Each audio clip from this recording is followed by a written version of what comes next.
begin.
The highly anticipated addition to the Mummy series outfits is here. Paired with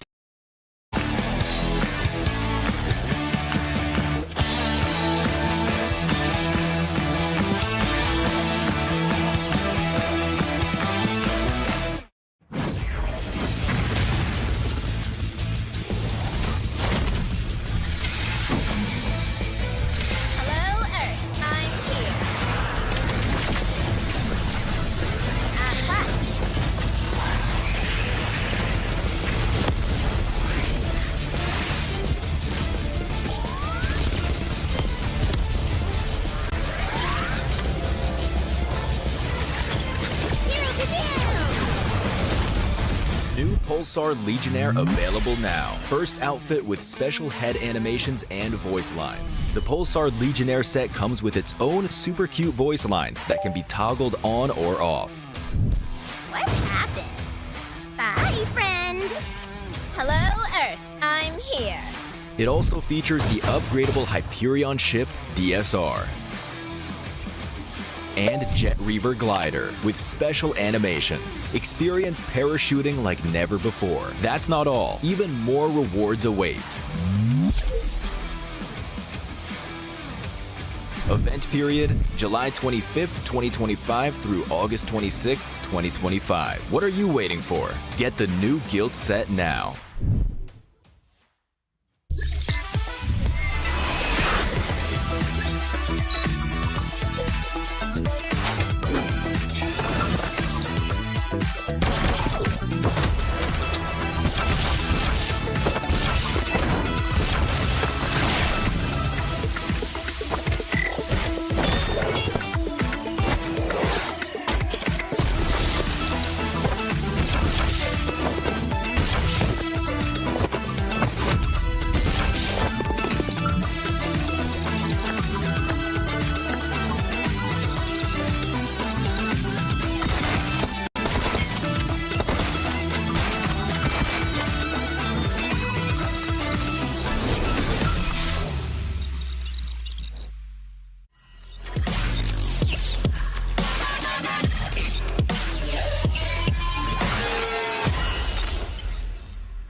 Cybertron's future is near.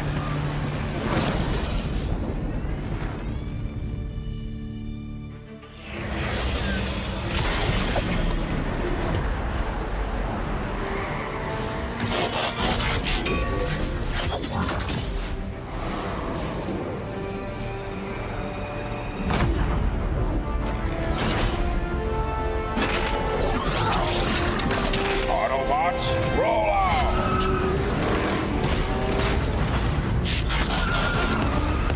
This planet reeks of weakness.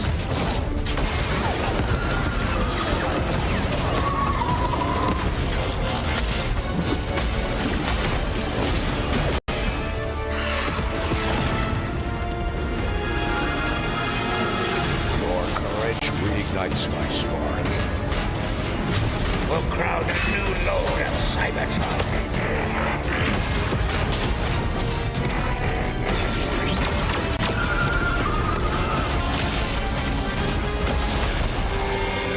Roll for freedom.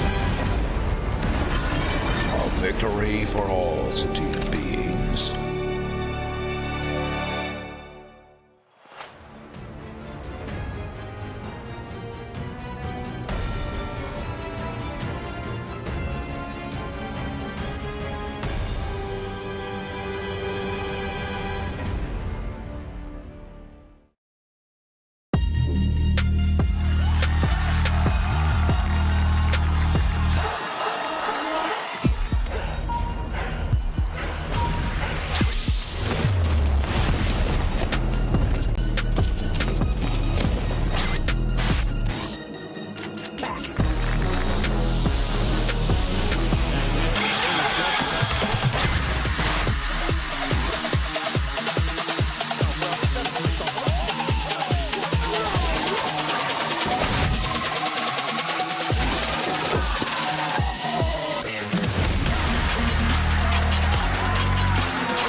Okay, so let's talk about day one.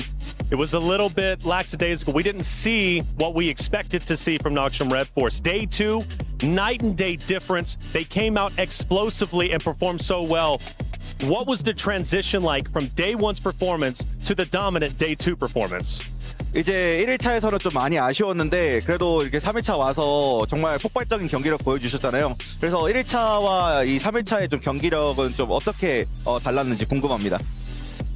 일단 1일차를 제가 막 어떤 대회든 간에 막 그렇게 잘하진 않은데 이제 그 1일차에 못하는 부진한 모습의 그런 모습을 보여줄 수 있는, 그러니까 보여드리는 이유가 아무래도 좀 다들 많이 긴장도 한 것도 있고 어느 정도 마음가짐 차이도 다를 때도 있고 이제 그런 마음가짐 차이를 좀 굳게 먹다 보니까 2일차 때 저희 실력이 나오고 1일차 때는 실력이라기보다는 그냥 마음가짐 차이가 좀 컸지 않나 생각을 합니다.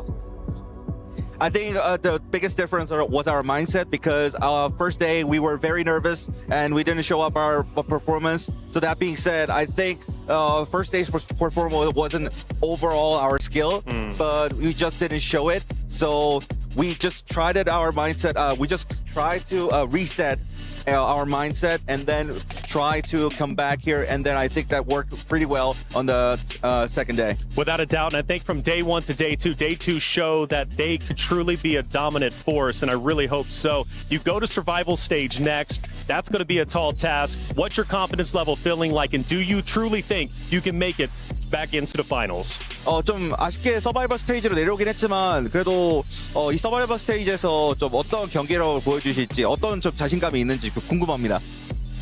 일단 저희의 단점을 찾았기 때문에, 그러니까 완벽하게 다 찾지 못하더라도 단점을 하나하나씩 다 찾아가고 있으니까 저희가 서바이벌 가서도 1일차 때 이제 절지 않을 거라는 보장은 없었는데, 보장은 없고 2일차 때 또 잘할 거라는 보장은 없는데 이제 확실하게 나날이 발전해가는 농심 레드포스가 될 거라고 장담합니다. I think we're finding our strengths here, Dan. over day and day. So that being said, we are not guaranteeing like bad day one or great day two. But overall, we're trying to find our strength and then try to come back in time. So I think that in that way, we will try to grow ourselves into the finals. Grow ourselves into the finals. And last question, just ask him, what does he want his fans to know about not only himself, but also his team going forward? 이제 본인뿐만 아니라 팀으로서 좀 이번 스테이지 들어가시면서 좀 어떤 마음가짐을 좀 가지실지, 어떤 목표를 가지실지 궁금합니다. 이번에 서바이벌 갈 때 어떤 마음을 가지고 가는데요? 네. 이번에 서바이벌 들어가기 직전에는 사실 저희가 연습을 해왔던 거, 이제 세계대회로 오기 전에 이제 자국 리그에서 연습을 해왔던 거를 증명하고 또 실험하고 또 이제 결과를 내기 위해서 사실 좀 서바이벌 등수가 어떻게 되던 간에 그냥 저희가 좀 연습한 게 나오게끔만 하는 걸 목표로 둘 것 같습니다. Overall, in survival stage, we'll try to aim for showing our performance, what we have been practiced. So I think that will be a biggest task we have. Fair enough. Well, that's Benny from Nongshim Red Force. A dominant performance in day 3. That gives me good hope going into the survival stage. They'll be one of the most dominant teams out there amongst the top. But we'll have to find out and wait and see when we get to that very stage.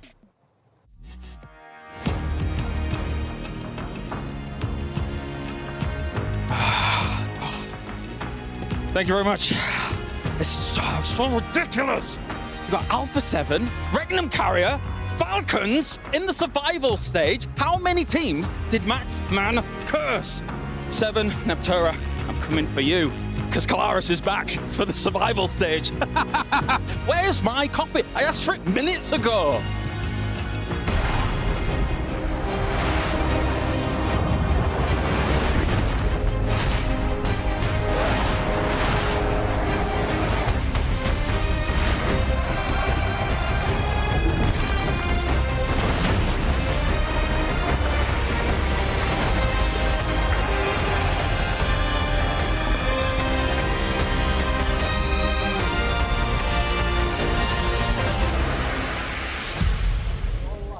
The group stages had a lot of action unfold, and of course right at the top of the tables it was Alter Ego who swept us away, as did Four Thrive. So going into these into the finals, they are our favorites to be looking out. At the start of these survival stages though, we're going to see a few teams that maybe we wouldn't have expected to see here otherwise. Alpha 7, most notably defending, returning champions. They are going to have to fight for their tournament life here in the survival stages. Of course, we do have to say goodbye to the survival stages from Alpha Gaming. They were able to go all the way on up towards the end of the day. They started off a little bit slow, but they gained momentum and have managed to escape the, well, unfortunate situation of being in these survival stages, kicking off today. Along with them, though, will not be seen the Falcons. They are going to have to play here as well. They had a pretty shocking result here in the group stages. We expected more from them as the reigning club champions as well. They should have had a better time of it, but they couldn't quite find their footing in the group stages. Will the survival stages treat them any differently? From there on in, we saw Nongshim Red Force as well not quite make their ascendancy despite having the second best day of any team in the group stages. They didn't quite make the mark to reach that bubble, and they will not be seen in those finals directly. They'll have to fight for a spot along with everyone else, and with RCB, global stage, caliber team, they are not going to be in those direct qualification spots either. They'll have to go again on the survival stages. Overall, the group stages were incredibly close. From 3rd place down to 9th place, there were only 8 points in it. And that is one hell of a standings to try and fight your way through. So these survival stages, they have a promise to get naughty, to get nasty, and there's plenty of action soon to come. Well, there it is. Group stage has concluded. Day 3 is over with, and, well, survival stage is coming up next. Of course, though, we've got to talk to the top dogs, Alpha 7. We got Revo here. He's always putting in the work, the MVP of Americas, and one that is looking to go back-to-back in his championship run. Revo, what's going on, man? I know today fell a little bit short, but let's at least talk about last year. You win the championship. You come in this year as the champions. What was the experience like coming back to Riyadh? How was your team feeling? I think the experience is like the best we can, I don't know, like the best. Yeah. And it's a really good feeling because I love this place, I love this country, and the people from here are amazing. So yeah, it's that. Have you had a chance to explore the boulevard at all? Maybe go on the go-karts, have a little bit of fun? Yeah, right, I already did it. You already did it, right on. Well, let's go back to Americas. We're watching you in phase 1. You all dominate. I think nearly double over second place. Phase 2 gets a little bit hairy. I think second place, if I'm not mistaken. You go into grand finals. You start off a little bit slow. It comes down to the final game. Wolves nearly take it from North America with Coops. You break in the top 3, though. One thing that you said during an interview with Seven, I believe it was, is you were trying new things. You all were having fun. What were those new things that your team was trying to accomplish heading into the global stage? I think like PUBG is like that. You need to try new things. You cannot stay in the same place with the same game style, and not all the time like gonna work. But we need to try new things in global stage, in America stage, everything. Well, speaking of new things, day 1. You start explosively, just finishing behind 4 Thrives in second place. 55 points, I believe it was. You were looking unstoppable, and I'm thinking the America struggles are gone. You've now returned to hallowed grounds where you were champions once before just last year. You guys are looking great. Talk to me about day 1, how you guys were feeling, and what do you owe the success of day 1's performance? I think, to be honest, day 1 was not good. Like, just was good because we made 2 wins, but the other 4 matches was bad. The 2 matches saved us, but we was confident. We was confident today also, but don't worry. So let's talk about today. We can go easy with it, right? Because I know it just happened. But you come into today, you only score, I believe, around 15 points compared to what you scored on day 1. Was it a factor of different groups, different teams maybe challenge you a little bit differently than day 1? Was it maybe the pressure starting to add up? Maybe vibes were a little bit off. What happened from day 1 to day 3's performance? I think the most different thing from day 1 to day 2 is like the teams from the other group, of course. Like have another so strong things, like Alpha Gaming, everything are so strong. I think that's the difference, like all the other things. Well, you were expected to make it into the finals directly. Now your job gets a little bit harder. You go into the survival stage. You should be, I would say, one of the best teams going to survival stage, in my honest opinion. You know, I'm always supporting you guys from Americas. Day 1, though, you talked to Seven. You said there's no pressure whatsoever. Is there any pressure added now that you have to go to survival stage and your tournament life is now at stake? I think, of course, I have more pressure because you are in survival stage. If you don't qualify, it's over. So we have a lot of pressure, but we can know how to take that. Well, you're one of the best in the world, and honestly, like I said, you put Americas on the map. Our region now is taken very seriously because of your team's performance. Of course, I'm going to hand it back over to you one more time. What do you want to say to your fans? You're heading into survival stage, but I know the doubters may not believe, but I know those who truly know your performance, we are believers, and we think you can go all the way. What do you want to say to your fans? Well, I want to say thank you for our sports, keeping supporting us. We're going to try our best, and if God wants, we're going to qualify to finals.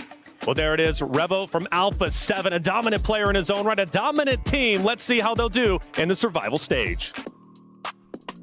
The survival stage is not for the faint-hearted, and we have 2 days to determine which 8 teams are going to be moving on into the grand final here at the PMWC. Welcome, ladies and gentlemen, as we have got ourselves an opportunity for all of these teams to put themselves on the map once again after a grueling group stage here. My name is Kolaris. I am your desk host. I've kicked Seven off the seat for the moment, but joining me to my left-hand side, Seven, we've got Neptura, and we've got Max. Max, have you missed me?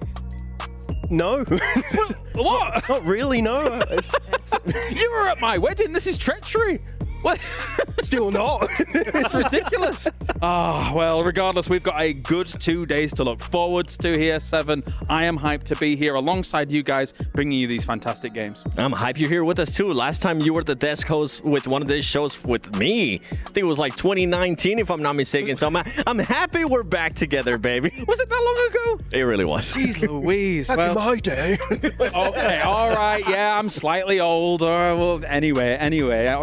Let's talk about what we've got coming up in the tour, of course. We have got, well, actually, it's a surprising list and lineup of teams here that I really didn't expect really to be in this survival stage. I think there's been a lot of surprises over the last weekend. It's been an interesting few days. We've had some upsets. We've had some maybe surprising teams actually going forward to the finals, but we're all talking about the survival stage, and we got some teams that we want to see go through that we think are kind of shoo-ins to go through, and others that might just actually upset those teams even further. I mean, we did see some cool stuff in the survival, or in the group stage rather. How do you feel about Falcons being there?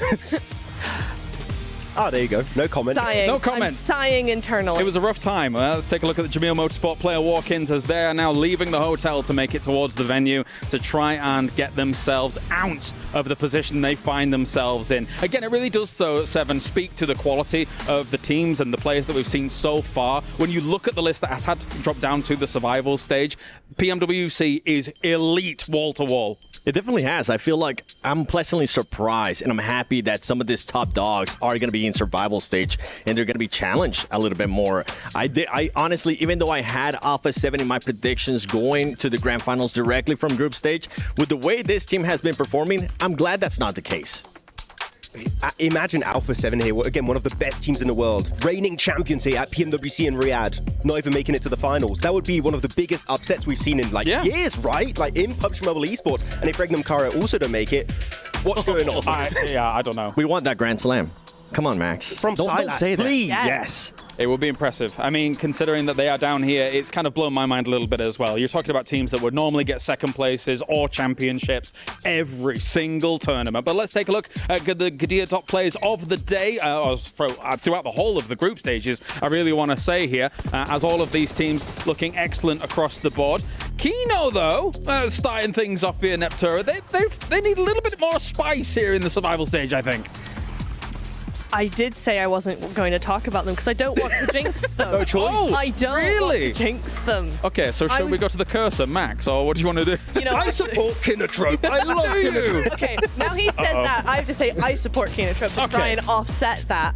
I do think they're a good team. I think they've got a lot of potential. Did we see that in the group stage? No. Could we see it here? Maybe. That was Explosive really nice, bow. though. Sorry, I just had to joke. Explosive bow. Maybe Kino need a little bit more explosive bow in their lives. I don't think that's going to save them. No? only Sook can play the explosive bow. Fair enough. One thing to keep in mind there with Kino as well is that for most of the players, it is their first global tournament. Yeah. So it could have been a bit of nerves coming into the first week, going through group stages, media day. Like the first time that these players are experiencing that, they might crumble a little bit. They might be a bit shocked. But I'm intrigued to see what this team is going to be doing in survival stage. Now that the nerves are out of the way, they are going to be feeling that pressure a little bit more, but I'm hoping that it is a much better performance for this team. Well, we've got the Crunchyroll reactions as well. Let's take a look at all these players getting themselves heated here in the desert for the PUBG Mobile World Cup. And suffice to say here, Max, emotions were really riding high for a lot of these teams who, I mean, some moments here as well for teams like Power, they kind of got themselves a victory coming out of Milta, for example, over on Erangel. It was a slow and steady game for them, but they did get the victory. Yeah, I mean, a very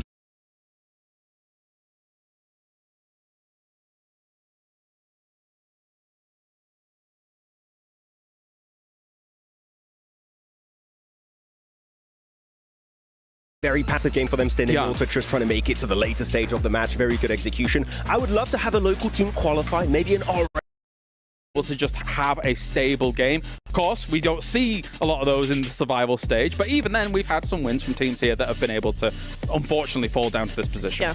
I want to bring up one in particular was Nongshim. Yeah. They had 2 wins in day 2. They had, 16 points won 60 points in day 2, really coming back into their own. And so for them to come into survival stage, I think we could be looking at a really, really good contender here for the next 2 days. Well, of course, across our group stage, 8 teams did advance into that final. As you can see, all the way to the top, Alter Ego looked spectacular, Seven. Everything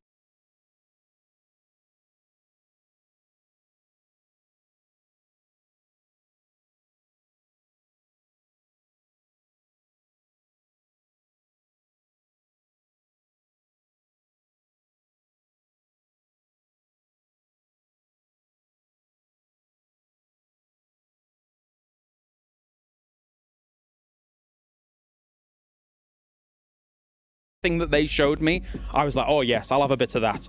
I mean, when you look at the eliminations, they have 21 more eliminations than that second place team. And the crazy part too is if you look at those two top teams, those were the only ones with over 100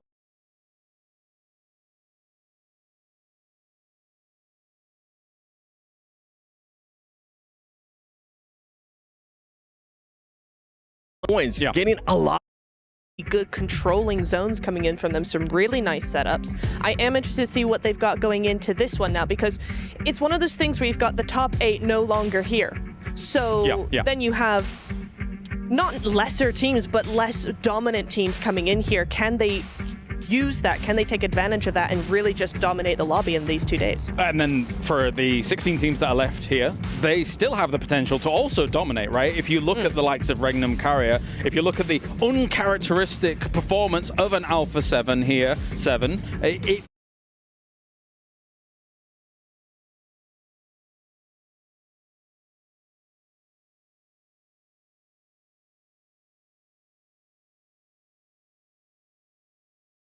becomes a case of like, okay, well, if they go into a lobby like this and it's a lobby that's not moving across week with Alpha 7, let me see which one is the one I'm looking at. That one right there. With Alpha 7, outside of the first day, they did absolutely nothing. This team was only able to get just, I think it was just 1 placement point outside of their wins. And on top of that, their eliminations just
weren't quite there. On the day 2, 15 points total. This is from the defending champions.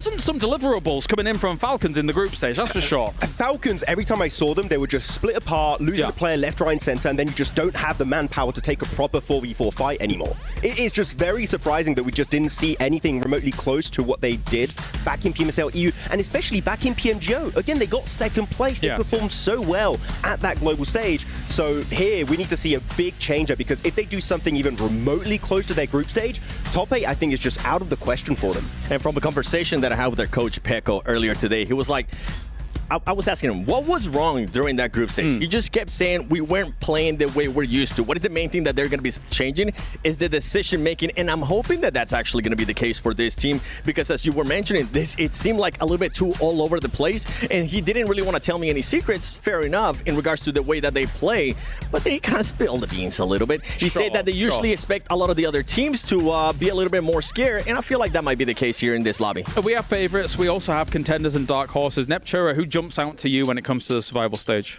Survival stage, I think Power impressed me a lot coming into day number 2. I think their setups in the mid game were really, really nice. Large spreads over on the edge of circle. What's going on here? The Keymaster. Key. Oh, I thought they did so bad that they removed the key. Yeah. They're like, no. It goes back on the wall when you get a win. No.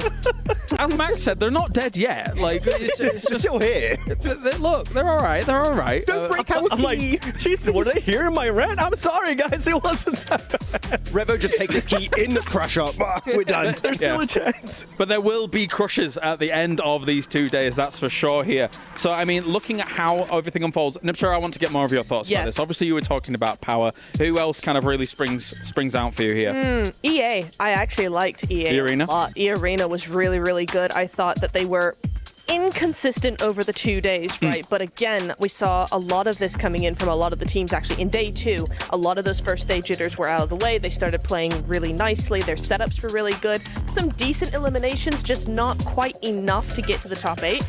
But coming into survival stage, I think we could expect a lot from them. I was talking to Junior from the Indonesian talent, and he said actually the biggest issue that is still reoccurring outside of PMSL SEA is the timing. They're just a little bit too slow to get involved on fights. If they can fix that one glaring issue, like Mormon in particular is a star in SEA. They could maybe be in the top 8 because you got to be in the top 50%. That is definitely achievable for E-Arena. I think some things that stood out to me when I was watching the group stage 7 is that the edge barriers these teams are setting up are brutal at this international, and then teams coming in late are just trying to crash through and really not finding anything to work with, and they're one of the teams that may have fallen victim to that, alongside the Chinese teams that have already qualified through, so they kind of were able to play the averages overall, but some of the teams are definitely falling victim to this. That was a pleasant surprise, by the way.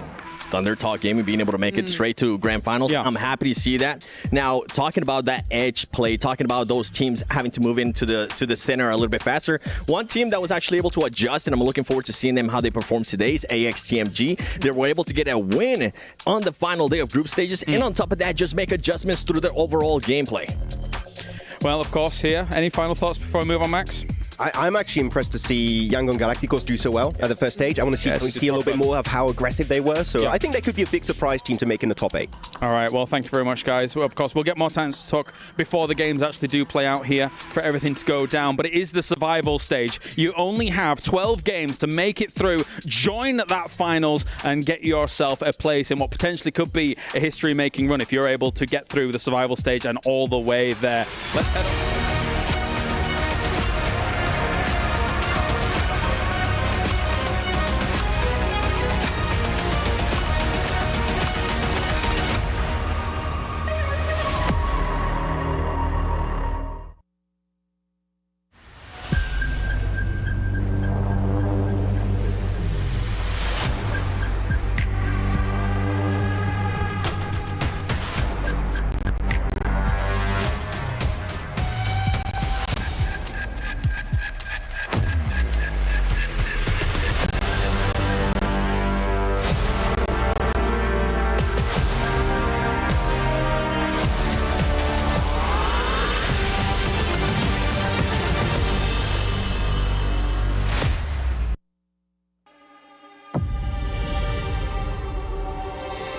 Sixteen teams step into the GOO esports arena with one goal in mind: survive. 3 days of competition slipped through their fingers last week, and now they are staring down the barrel.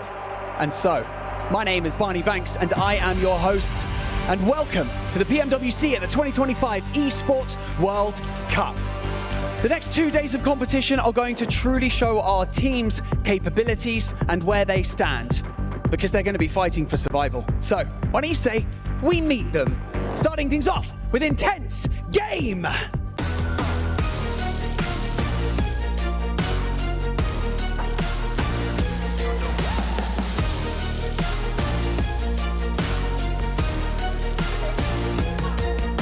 Nongshim Red Force!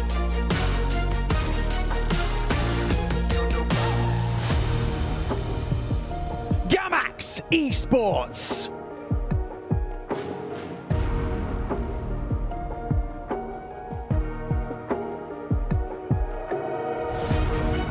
Yangon Galacticos!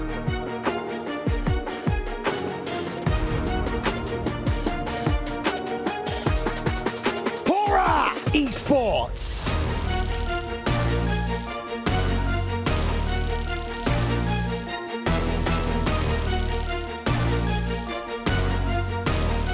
Power Esports!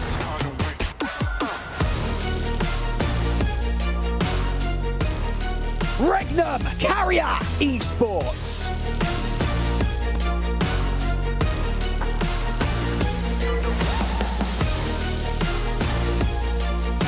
R8 Esports!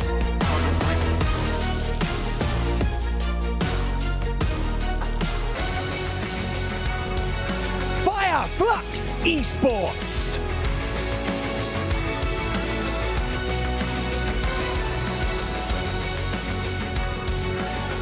Team Vision!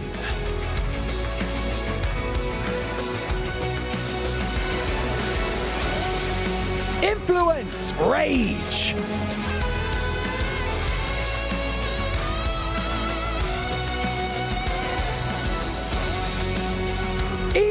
Arena.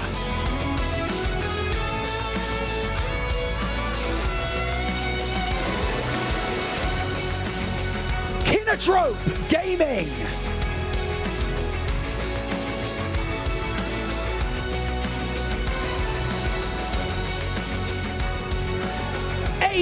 AXTMG.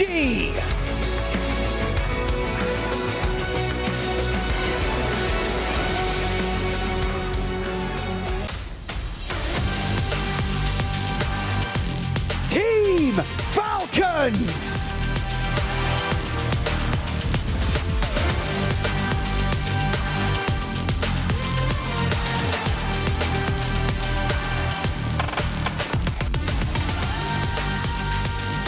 Alpha 7 Esports.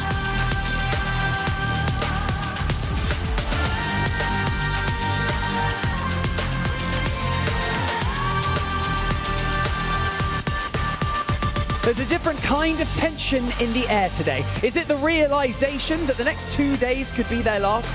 Survival can be summed up in 3 words. Never give up. Let's see which of these teams live up to that statement. It is time for the survival stage.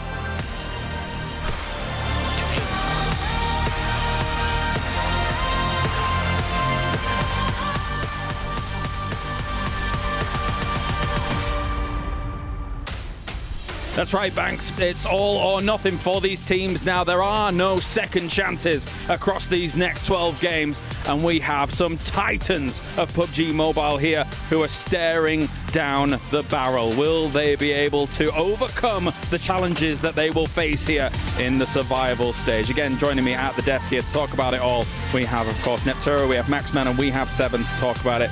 As Alpha 7, our current defending champions, our defending title holders here, are currently facing potential elimination. Let's see if they can make it out. I think they may. But let's talk about some of the other teams that we want to talk about here. Nepturo, of course, as another huge titan of PUBG Mobile. Regnum Carrier currently also finds themselves down here as well. And no one expected that to happen. I mean, Regnum, they've been the most talked about team, I think, even above A7, really. I feel like they have gotten the most conversation about them coming into this event, and here they are in survival stage. I will say in their defense, though, that they actually had a really good group stage. 42 points day 1, 39 points day 2. That's very, very consistent. It's just that with a 2-point difference from 8th place, somebody's got to be in that 9th place. Unfortunately, it was them. But for me, they didn't play all that badly, to me.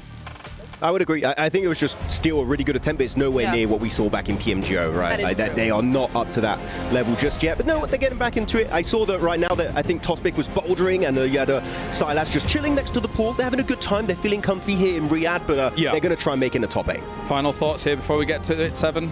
It's going to be Team Falcons. I want to see how they're going to be performing. And talking in regards to players, Narvalo is one team that I actually want to see him step it up a little bit more.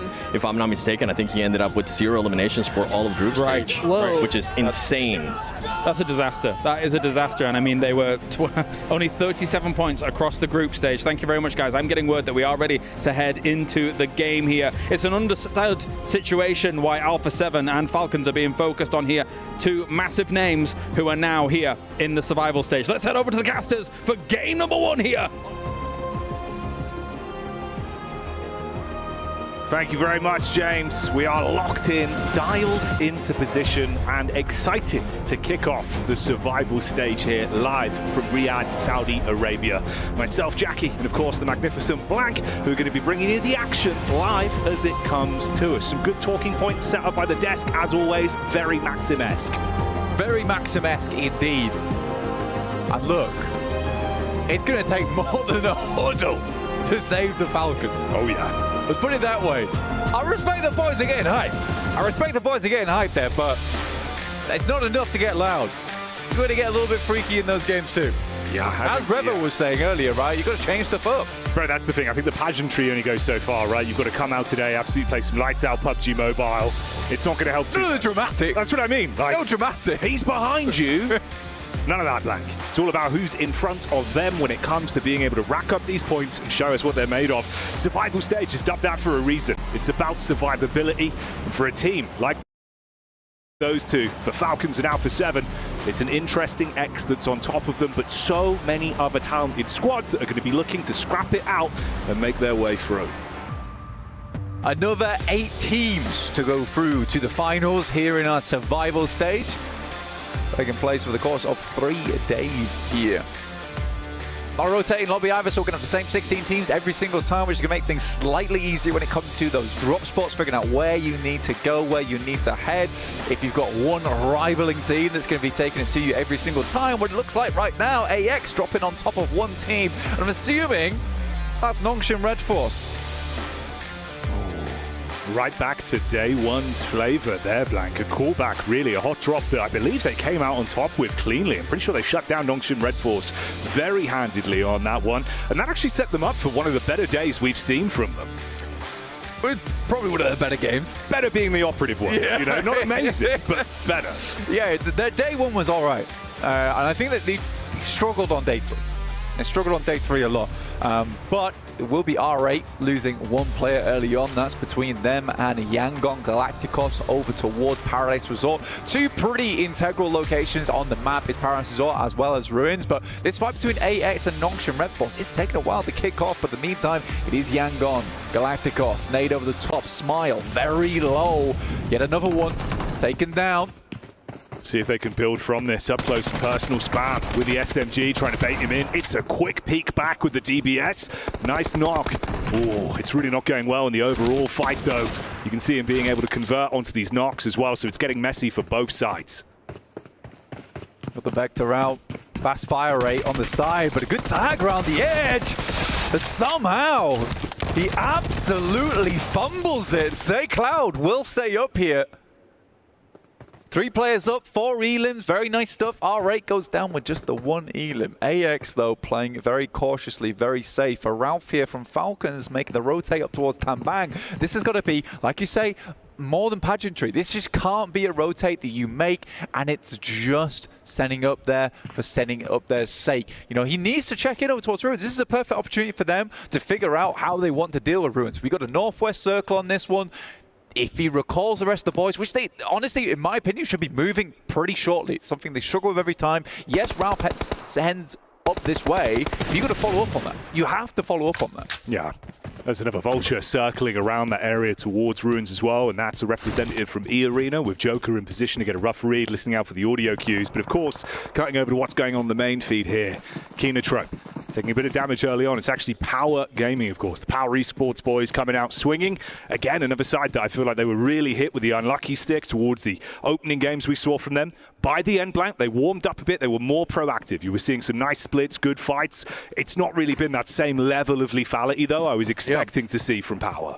Easy was pretty pissed, let's be honest, on that final day. There was a couple of moments where they dropped the ball. Overall, it was a successful day, in my opinion. That's fair. Yeah, they didn't make it into that top 8, but I think you're right. It looked a lot better than their day 1. So for Power, at least, there's definitely opportunity, because I do respect it. I like the fact that they were willing to tell each other, like, guys, we've got to sort this out. There are some situations where we're just not playing well. And you know things are bad when Easy's the one who's holding the reins a lot of times. You don't want to see Al-Haji in that front line. Navallo's down. Mate, this is what I was worried about. You could see both of them had the same idea to try and third party on this setup, but E Arena just instigate it and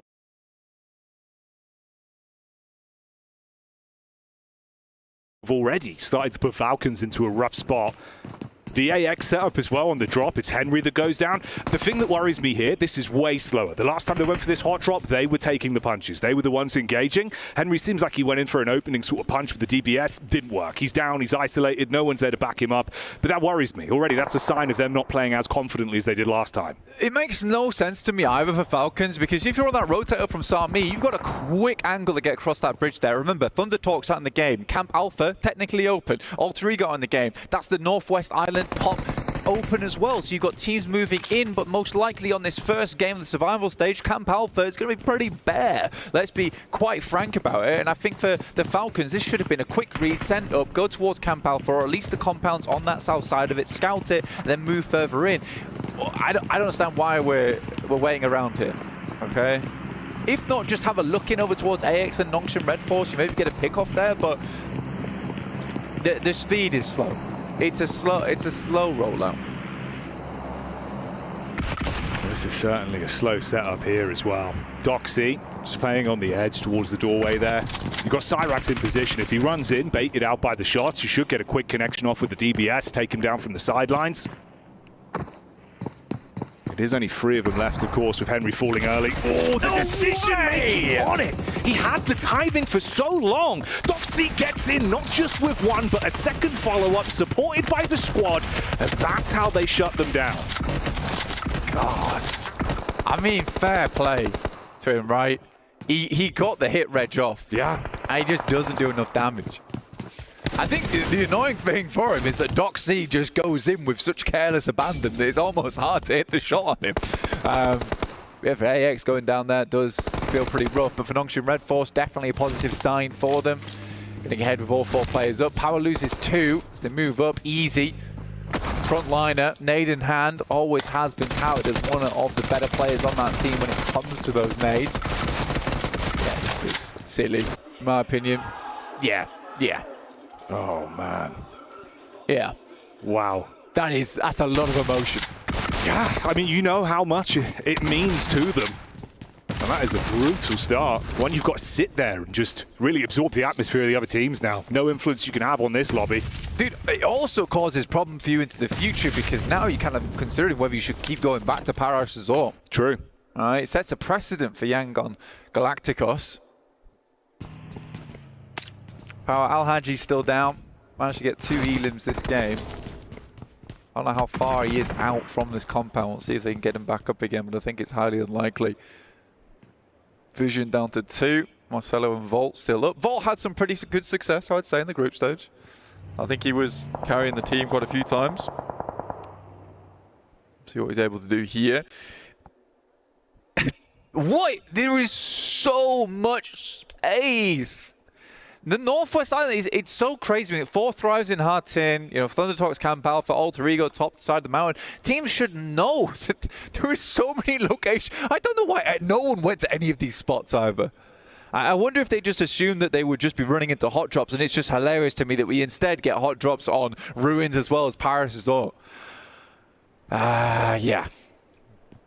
Yeah, indeed. It's already looking like a bit of a scrappy one to kick us off here, going into the first day of survival stage. It's uncomfortable as well for Power, right? You had that third party set up towards the ridge side there with Horra getting the vision down, so they were able to take the connection shot off onto Al-Haji. And you're just trapped, feeling like sitting ducks, especially from the angles they've got if you try and peek out into it.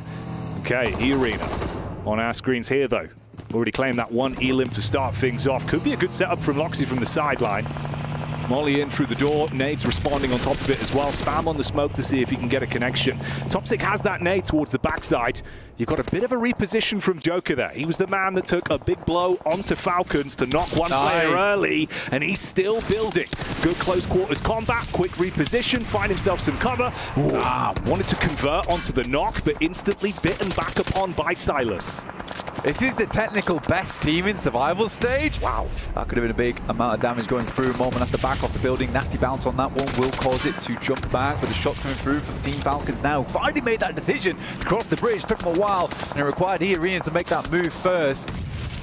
But for Regnum Karya now, they need to speed up this fight.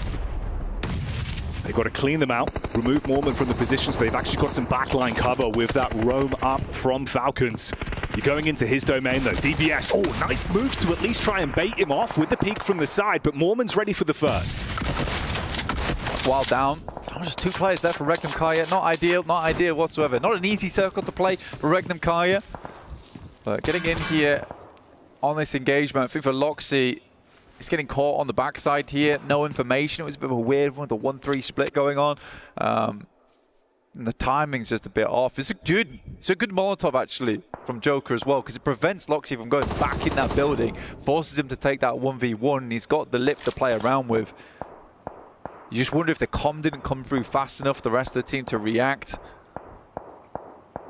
Now just Silas Poshpik left alive. They've got no clue where these bullets are coming from either, scanning the horizon.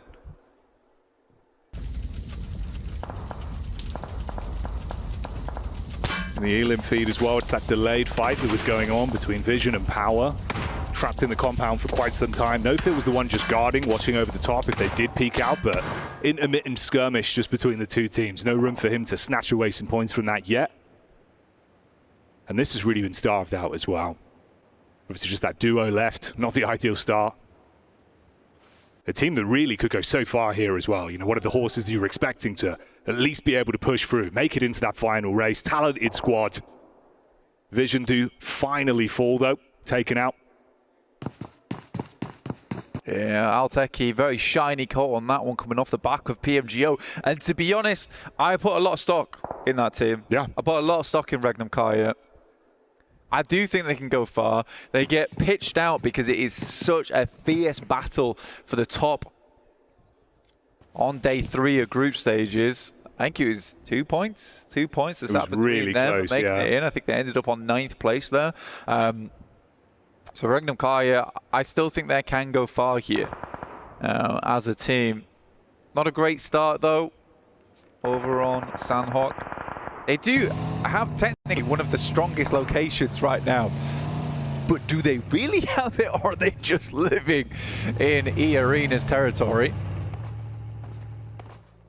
Might actually get the Falcons move up onto them as well. They've been biding their time for a while here. Meanwhile, we join the action with Alpha 7.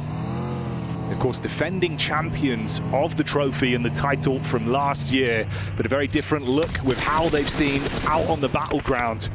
Revo with the first contact, good shots over at least, able to keep himself behind cover. Not sure what Doxy's doing here, just kind of open themselves up for Revo to take any shots that he would like. Over the top, will hit hard. Doxy will go down. That's a heavy blow to take. Second one goes through, almost was on target, a little bit of a bouncer there. Could have been terrible news for Nongshim Red Force. Difficult location for Falcons play from them. As we head up towards Regnum Kaya as well as E-Arena, it's just a bit of a hill, right? It's pretty sheer. And again, if we keep circling in on this location, it's going to be downhill battles for some of these teams. And more often than not, an uphill battle for quite a few of them. Yeah, you would be firmly on struggle street. This fight continuing here as well. Issue is for Nongshim in the back line. You're going to get closer and closer towards the Falcons. You're going to have bullets coming in from either side, feeling uncomfortable with the split as well, down to just 2 players off the back of this. Some nice nade work from Squash. He's been quite consistent, I'll give him that as well. It's been nice to see what Squash has been bringing to the roster. He's fitted quite well, you know, like a glove. It's nice to see for Alpha 7 they can just get on board with him. They're right though, they do have to try something different. It's not working. You could, this is very different for Alpha 7, I would say. It's a much more passive playstyle than we usually see over on Sandhawk. They took their time to head over towards this position. The circle does afford them that time though, over on this southern bridge. And I do wonder how they're going to play this one out. Luckily for them, Falcons are losing a player. You've got Nongshim Red Force down to 2. So there is a route in for Alpha 7.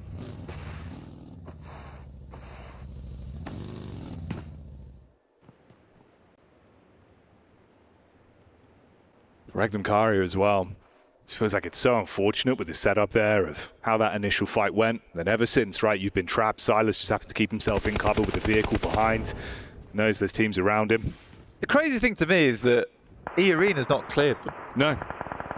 Because I get that Silence could take shots. I mean, if I'm E-Arena right now, I'm looking to clear Regnum Kaya as this circle starts to push in. A lot of these teams on the northeast side are worrying about one another as opposed to E-Arena and Regnum Kaya. You don't want them sat in this location. It's such a strong spot as well, considering like the surrounding area of it, where it's quite difficult to push over to that location. There's a little bit of cover in terms of trees as well as the rocks. But you have prime location. And so do Falcons. Falcons managed to pull this back from what was a bit of a shaky start, in my opinion. I feel like they could have had this a lot sooner. You had the reposition from Ragnar as well, of course, the last remaining member of Power Esports. Not bad considering they found themselves 6 eliminations, but obviously going to want to try and steal away more. So much line of sight to play with. Really just tucked in now. Vehicle gets hit with a barrage of bullets from the bridge there. Korea being able to get vision onto him, so he's just got to tuck in. I think he shot his own tyre out. I think he has, yeah. Accidentally. Danger close, danger close. Yeah, not ideal.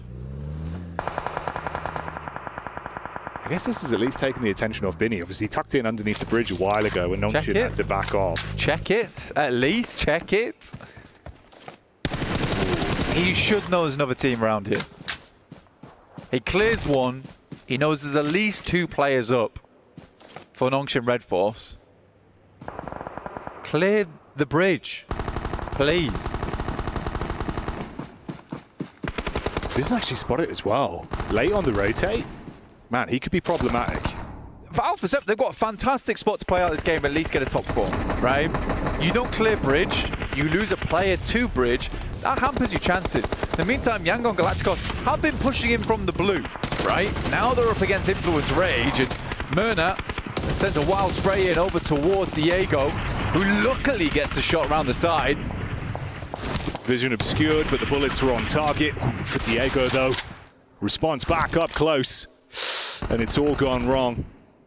Lay on the bandage. I mean, to be fair, I'm saying that, but in the moment, that's a difficult decision to make. Yeah. You got to be quick thinking. So I can't be too upset with that one. I think the fact that Yangon Galacticos gets as far as they do is already fairly impressive. Horra Esports moving across from that northeast side. They do clean up Kino Trope, with Scarface actually finding those shots from Fireflux. Always on the long range, that guy, as we go in towards our next circle. That's brutal. That is brutal. Almost no reason to be on the south side of the circle here. And Revo goes down. Was that to Tizzy or Binny? Tizzy. Yeah, Tizzy from the coastline. It is sloppy. Yeah. It is sloppy. I think the thing is, yeah, okay, they finally got vision onto it. That's the scary bit, because then obviously you turn your head on a swivel, you're expecting back towards the coastal side. Binny might have been able to cause some issues, both dive in towards the water. Oh, mate. This is getting messy. Squash is looking around the side. There is a team coming through. That is a nice angle. Well played, Squash.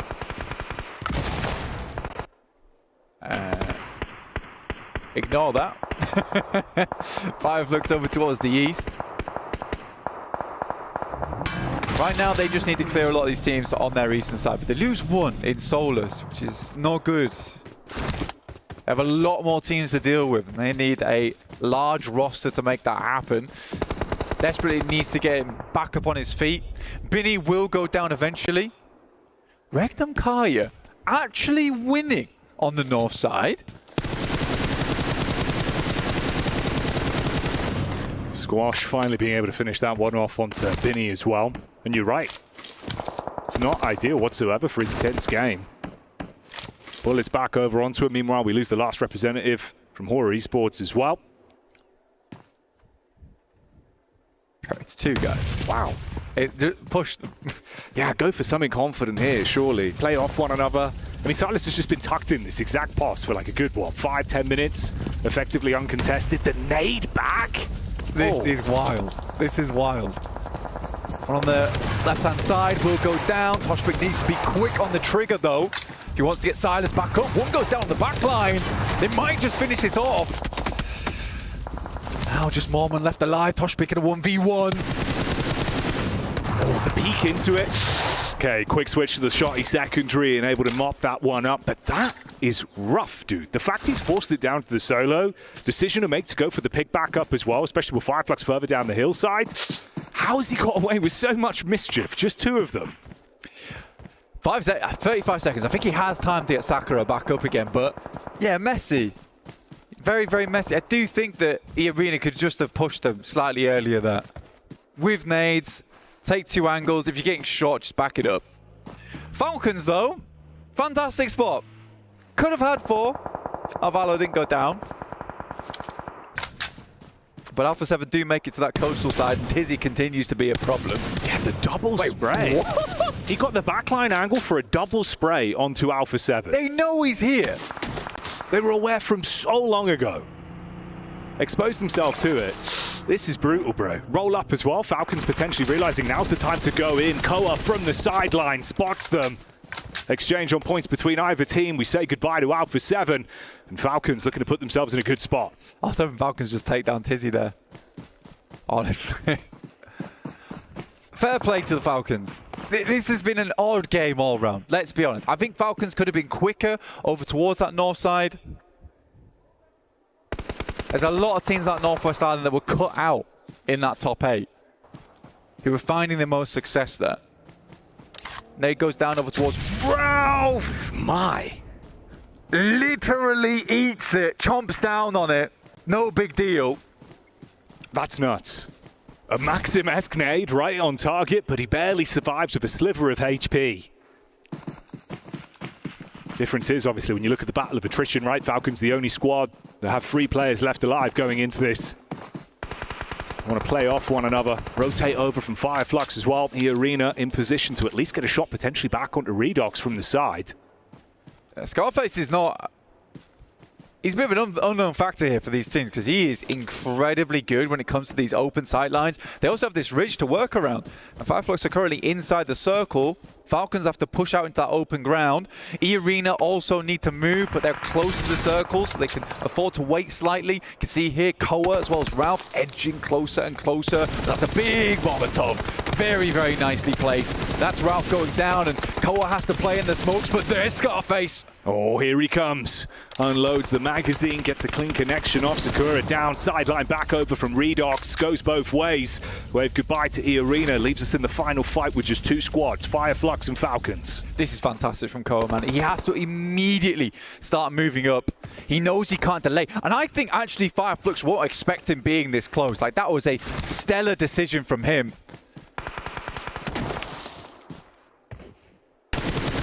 Catch. Spotted out from Redox in the back line. Prime nade from Koa, chucked back over. Calls it quits on the push back up. 2-2 split. A lot of distance to work with here. Uphill battle, just spots out the head, but it's a quick timing on the peak. Scarface, back over, bullets down, heavy tag. The only thing is that Redox almost scares him off the position that Koa was going for with the nade. This nade's coming in quick though.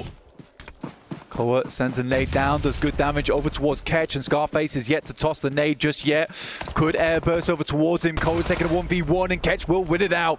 Oh, the Tommy Titan unloads the magazine, shuts down the first. Redox with a big task ahead of him. Quick peek up over the rock face, battling back with the DBS, trying to keep them isolated. Give himself 1v1s. He's got the heal in. Quick peek back around, trying to see if he can bait them on the face. If they give him an opportunity, he could snatch it up close, but Scarface handles it, and they will snatch that one away. It's a dangerous proposition. Scarface will be letting some scars into the battleground there from long range. Give him a sight line, give him an opening, giving him an open field, and it's hard to deal with him. But the Falcons, though, again, cannot give enough praise over towards Koa. He is just making some big movements. I really do think if Redox doesn't take those shots there, potentially that nade goes through. It's a little bit of a miscom, potentially. It might be a case he has to take those shots to keep himself alive, but yeah, frustrating. Definitely frustrating stuff there. It just felt like the pace, very slow burn on that one as well. You can see they're not over-egging it. I don't know if that's going to be a problematic issue though as well, but there just isn't that much level of instant engages, the quick confidence, the plays you'd expect them to make. A little bit more timid, they walk away with second place. Fireflux take that one to kick off the survival stage. We'll bring you more action in a few minutes' time.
Cybertron's future is near.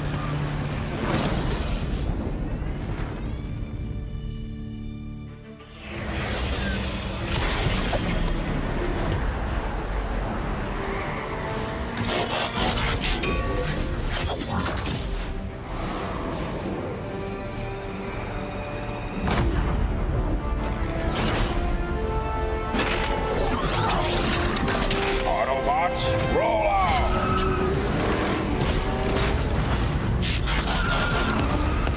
This planet reeks of weakness.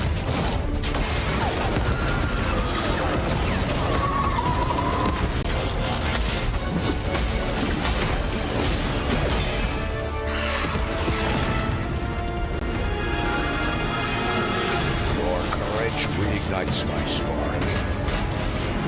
We'll crowd a new load of Cybertron.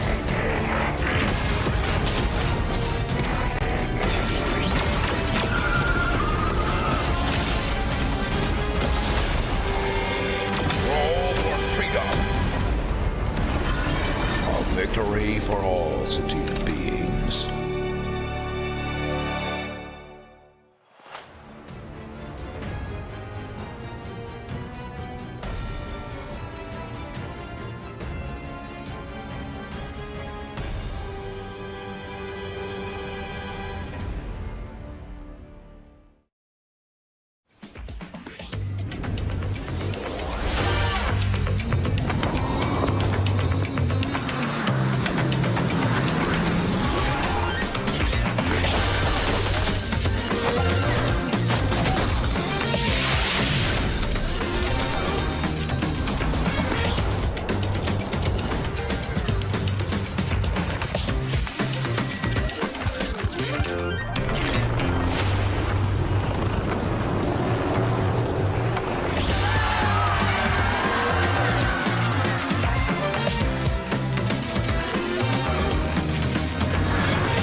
A region notorious for excellence and inflatables, apparently, here for the Esports World Cup. And we have got ourselves a victory for Fireflux. Impressive stuff from them coming in on Sanhok and being able to get the dub. Joining me, Seven, as well as Maxman.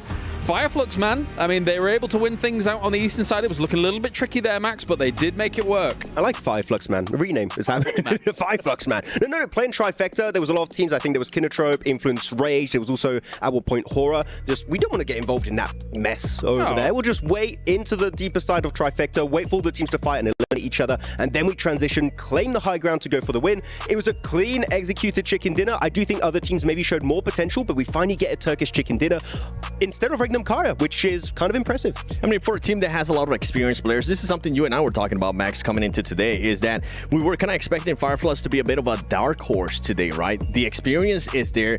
They just haven't really been executing a plan. So for them to get a chicken dinner here, it kind of sends a bit of a red flag to all the other teams that they are here to win it and make it to the grand finals. I mean, because if you tell me how do Fireflux tend to play, passive does not come to mind, okay? Their team, they see you, they chase you down, they get the 4 points. Here, they were just playing very slow, which that shows growth for me that they might be able to make in the top 8. I think something that was cool about their approach towards those final circles is they were hedging their bets. We were talking about how the coastline can be very strong in these kinds of circles, but also you have Scarface North trying to position as if he could potentially take the high ground once the circle shifts come in here, 7. They're like, okay, we can take this high ground, we can leverage this against our opponents, and I think it was really good for them to have options available. Yeah, and at the end, I mean, you saw them being able to react to Koa once Koa was trying to get an angle on them too. Quick reaction, making sure you eliminate them, and now you turn that into a 2v1. Red Ox was just not going to be able to do much. One team that I did see there towards the bottom of the leaderboard, and I kind of have to call them out, is going to be AXTMG. Once again, with this hot drop on Nongshim Red Force, you could tell Nongshim Red Force does not like that. I mean, they're wondering if it's going to be happening tomorrow. Now, the reason why I bring this team up is because for AXTMG, Sandhawk is usually their best map. Now it's time to put up or shut up for that team. And make sure they get points going into Erangel. It's not BMPS, you know, don't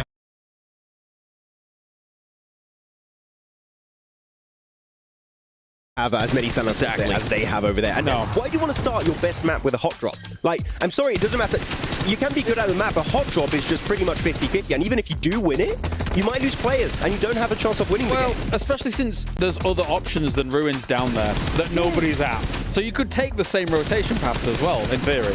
Yeah, I could see why they did it, especially because remember, they won that first hot drop back in group stage, and then it kind of forced them out. So they're feeling themselves, they're feeling confident. Yeah. They think they're going to do it again, but that was not the case. I'm hoping that one of these two teams is going to be giving up. And if it's any team, I would highly suggest for AXTMG to just step away. You're talking about AXTMG, R8, Yangon Galacticos. That was happening in Paradise Resort. I thought it was completely resolved after the group stage, right? We know where all these teams drop. So you know these compounds, these cities are overtaken.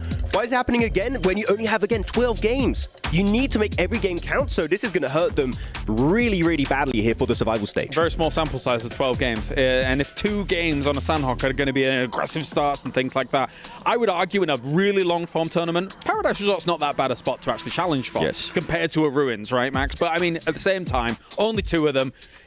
I would rather you go trash drop near Paradise and not take that for only 2 Sandhawks. There are so many teams. I mean, it's no Yasnaya. Like, it's not big enough to have 2 teams. If you want to fight for it, fair enough. But you could also just drop around, as you said, go for the trash locations around it and shut down the rotation of that team's trying to exit, because we have this trend of circles going always Northwest Island. It's happening every time. So you just just put yourself between Paradise and Northwest Island.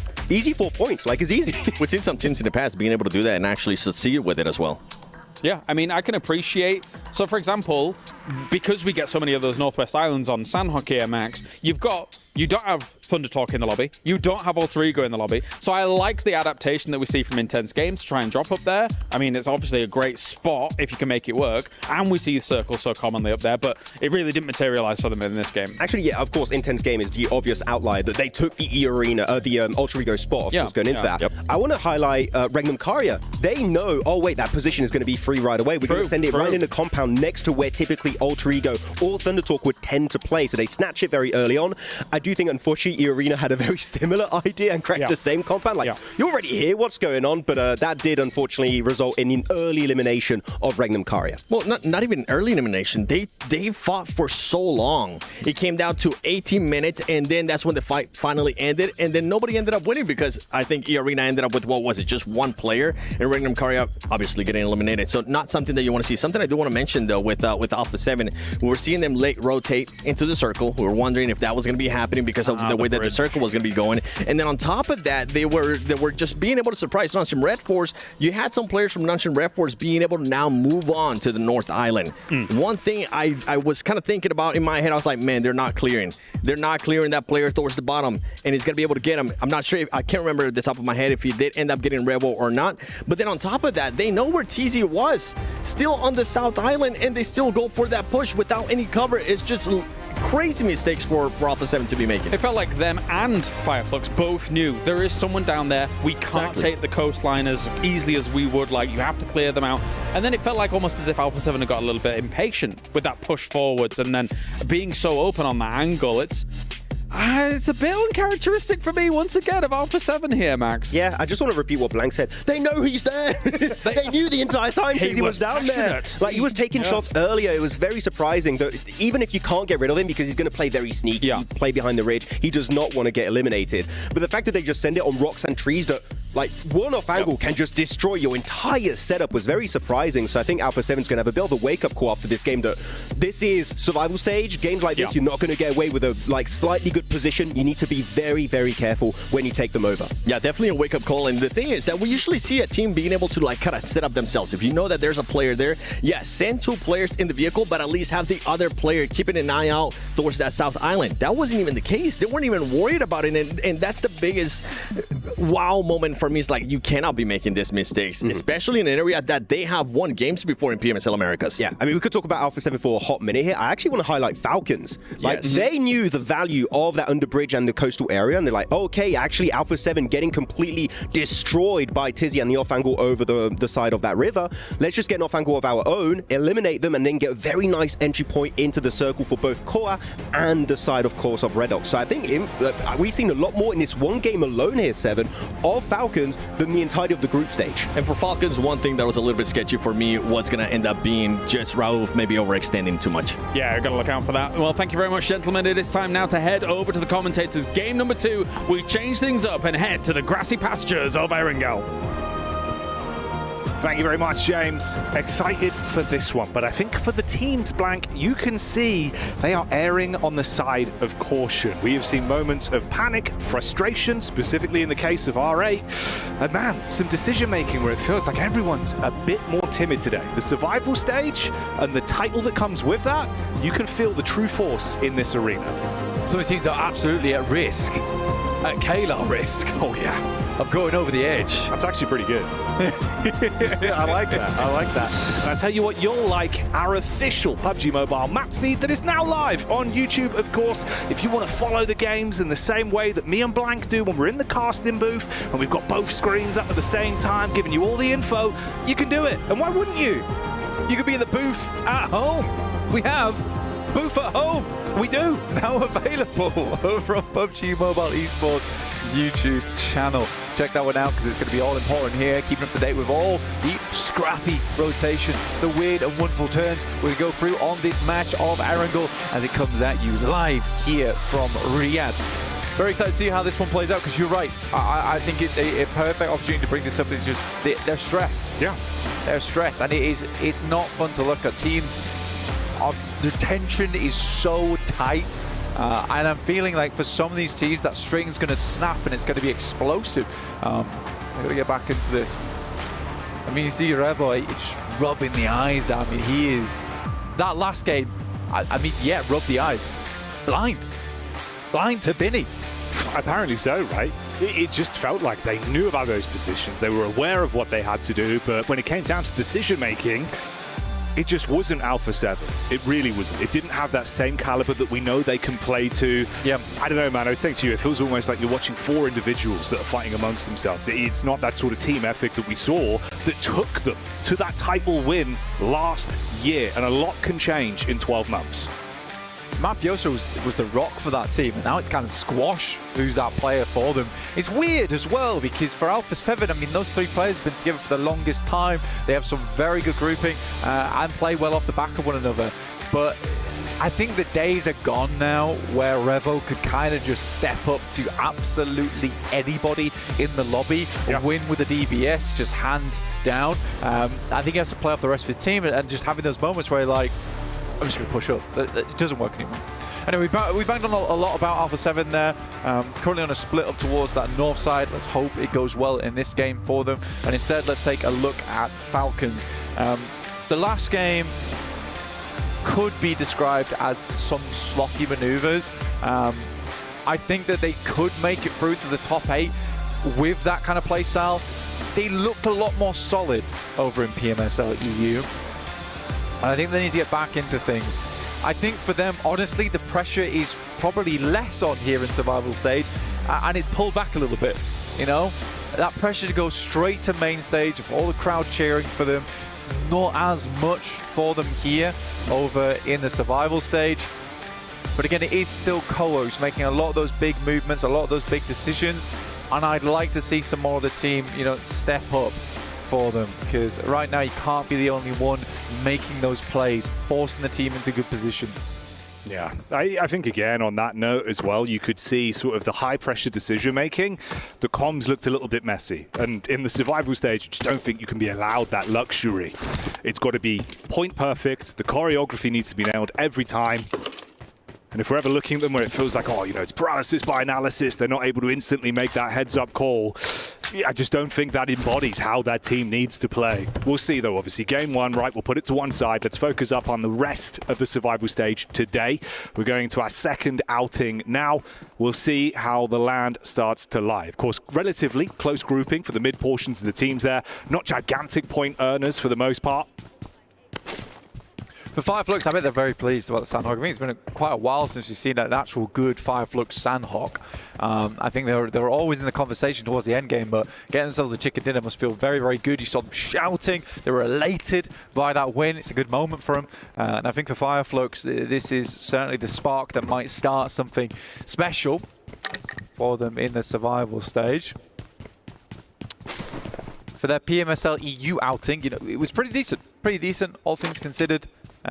Couldn't quite best over towards some other teams, but I think overall it was a very, very good result for them. Sort of came out of nowhere on that last day and just jumped and jumped and jumped. For Regnum Karya, on the other hand, there have been some really good games. I think in their 2 days of play, the group stage, there were some really cool moments for them. What I think happened to Regnum Karya in that group stage is that they had a lot of situations where they could have capitalized, like Alter Ego, but failed to transition very, very late into the game, into something fantastic. And I think if they were able to do that, I think that would have given them the confidence and the momentum to push even further. So I just think for Regnum Karya, we're waiting a little bit. We are playing the waiting game. We can't wait forever. No, you certainly can't. I think it's interesting as well, because obviously 4-5's had some amazing games. But the team that always felt like they could have made similar plays was Regnum Karya. They were always in very similar positions with some of the circles we saw there. But like you say, just didn't quite capitalize on it. And we saw how well that went for 4-5's, right? Suddenly you absolutely blow the way up. They're looking fantastic, racking up those results. And yeah, I mean, again, man, like we're coming into this, they're one of the teams that you would expect to be able to make it out from this portion of survival stage. And I think with the talent, they should be able to bring it. But obviously, you've got to show that in the lobby. I think you would be disappointed not to see them go through. And it's funny, actually, because the way things actually shape up right now, barring, let's say, E-Arena, which I feel bad saying, I think that's the only team that I'm sort of skeptical about. But if all 8 of these teams made it through to the finals, I think I'd be quite happy with that. Honestly, I think that makes sense. You know, Fireflux all the way down to Regnum Karya in 8th place now, probably would switch out E-Arena with Horra.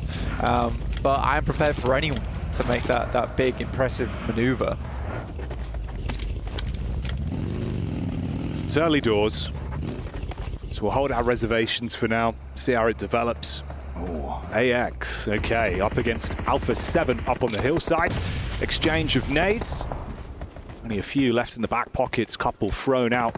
Relatively fragmented as well. It's Devotee that's kind of trapped on an island. Cyrax's there, but the Bazon to support, not the best range. Yeah, absolutely running low on ammo as well. And I mean, for Alpha 7, they've had to back off because it's danger close on the other side of Regnum Karya pushing up that way. The intense game playing around Hospital. Typically, Regnum Karya is quite good at playing this position, where they hold a lot of space and just create problems for you. It's very central right now as well, so I don't think many teams are too unhappy with their spot for Alpha 7. They're dropping smokes right now, trying to get away. I think they're happy to just give this corner of Everest over towards AX. They don't want to get caught in the crossfire between 2 teams. Quite a nice shot from Henry there. Good distance on it. Looked like the Mini 14 getting a tag from the sideline. It's Mafioso. So they are able to back themselves up. Of course, tons of cover to work with on this. She's not going to eat damage from the front line. Mafioso as well can kind of hold Edgard in this, get a bit of a read on where they're going. Yeah, your only difficulty, right, is that you're getting pincered a little bit if you're Alpha 7. It takes a lot of coordination to realize where you are. For AX, they're in a slightly worse scenario where there's a lot of sightlines looking up towards that location. You can get pushed easily and then you become the pincered team. No one heads up here. This is going to provide information back fairly quickly to Korea if Regnum Karya ever want to push. Meanwhile, you get the POV as well. Nice little establishing shot here with the rotate for Horra Esports. Another team that I think, we've seen a lot of good telltale signs, especially in that last game, some of the heads-up fights they went for. No Fear was making some nice plays. I think Sky as well, like the close range combat, dude, he was thriving. It felt like he was just kind of, bring me more, bring me more. No Fear's has his moments, right? And I think the Sky's able to capitalize on them quite a lot. But yeah, No Fear's been opening up a lot of opportunities for this team. I think they fell off quite a large amount towards the end of group stage. Weren't able to quite maintain pace with some of the other teams who were just living in large, right? Alter Ego were living their movie throughout the entirety of that one. I think for Horror, they just weren't able to match that. I think here in this type of lobby, it's a much easier locale to really display some of that strength that they have. Now, this is an awkward one. You can see a tons of team on the western side of this circle. You're pushing out over towards open ground, over towards Pachinki. You don't necessarily want to head over towards one of those cities nice and early here. But for your team vision, I think heading over towards Church right now, getting that high ground set up, you could easily go for something like that. You won't want Fireflux coming in from that eastern side to pick that one up too quickly. So yeah, I think for Team Vision, it is just a case of getting Vision over towards Church, making sure it's not taken, because it is an astronomical amount of teams that are on the western edge.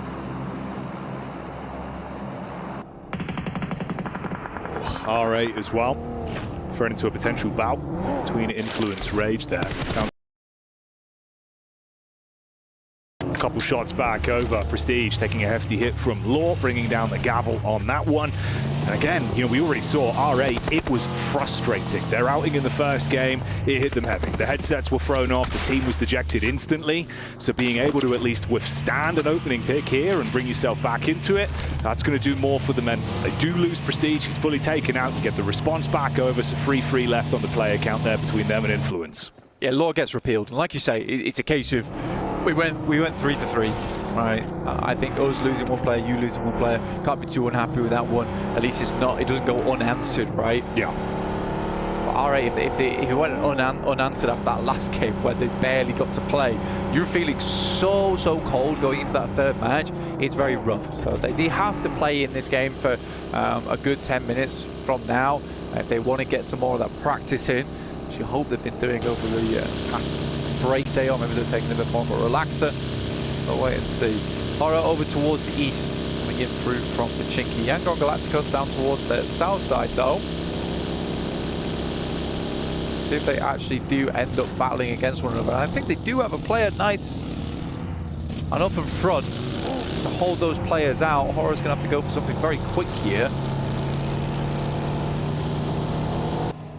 Could be an interesting head-to-head as well.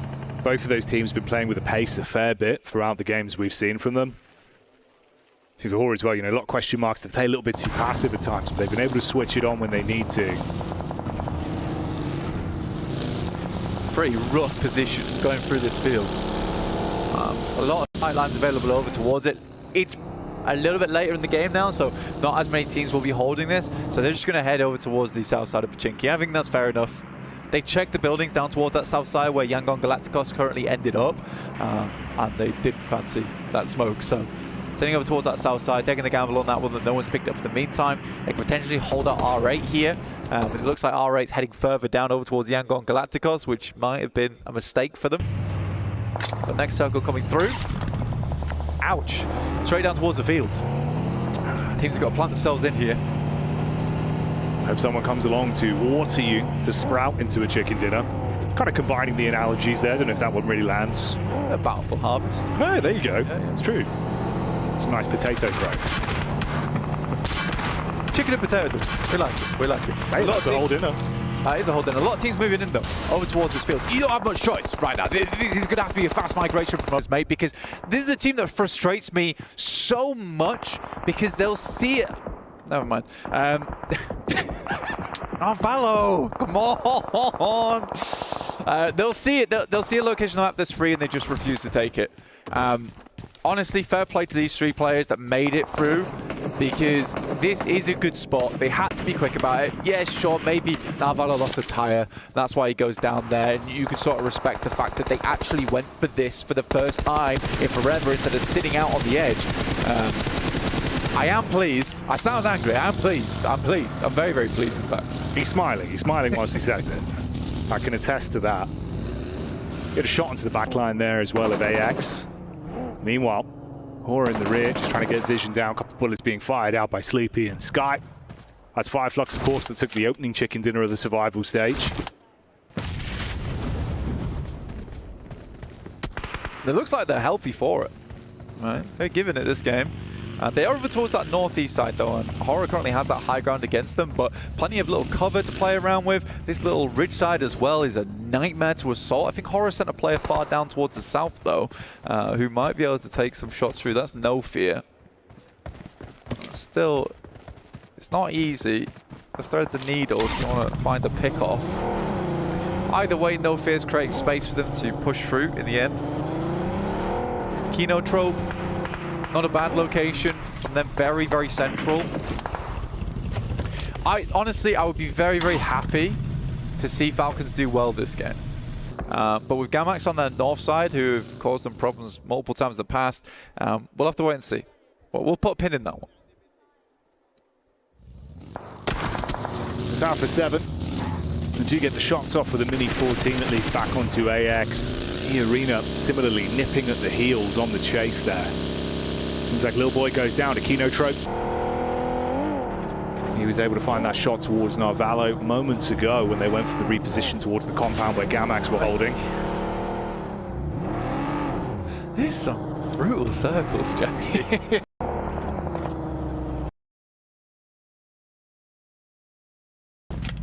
There is some tree lines to work with.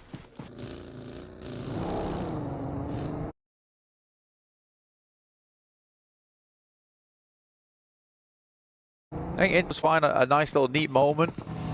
Squeeze through the gap on that west side, but I think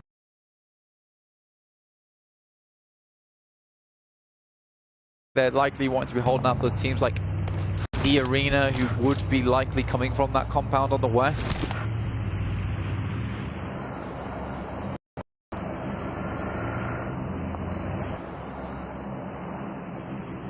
Heads on a swivel here for Fireflux as well. Found a stab back over towards Vision. Able to take that man down, out of commission.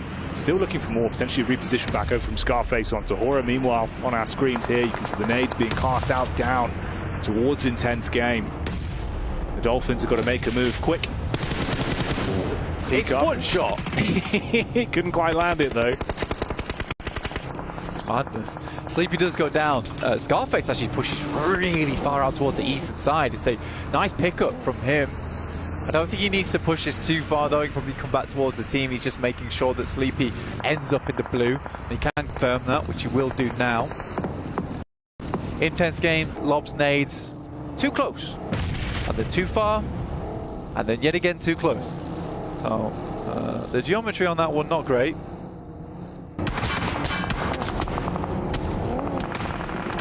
More shots into Horra as well. Obviously Fireflux setting themselves up after picking off one player with the aggro push from Scarface. Everyone else is being able to shoot towards them as they have to bail quite a far distance in the ground. What is the options here, Jackie? Just run, man. Head held down. Falcons do catch off one of the players in Sky. He was getting a little bit too close for comfort for them.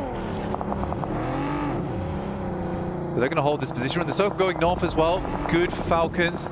More time spent in this compound means more time at safety. Silas is able to find AEX, but Silas will get taken out by Intense Game, giving them no chance to pick their player back up again. They had a 2-2 split going on. Wild wasn't able quite to grab him.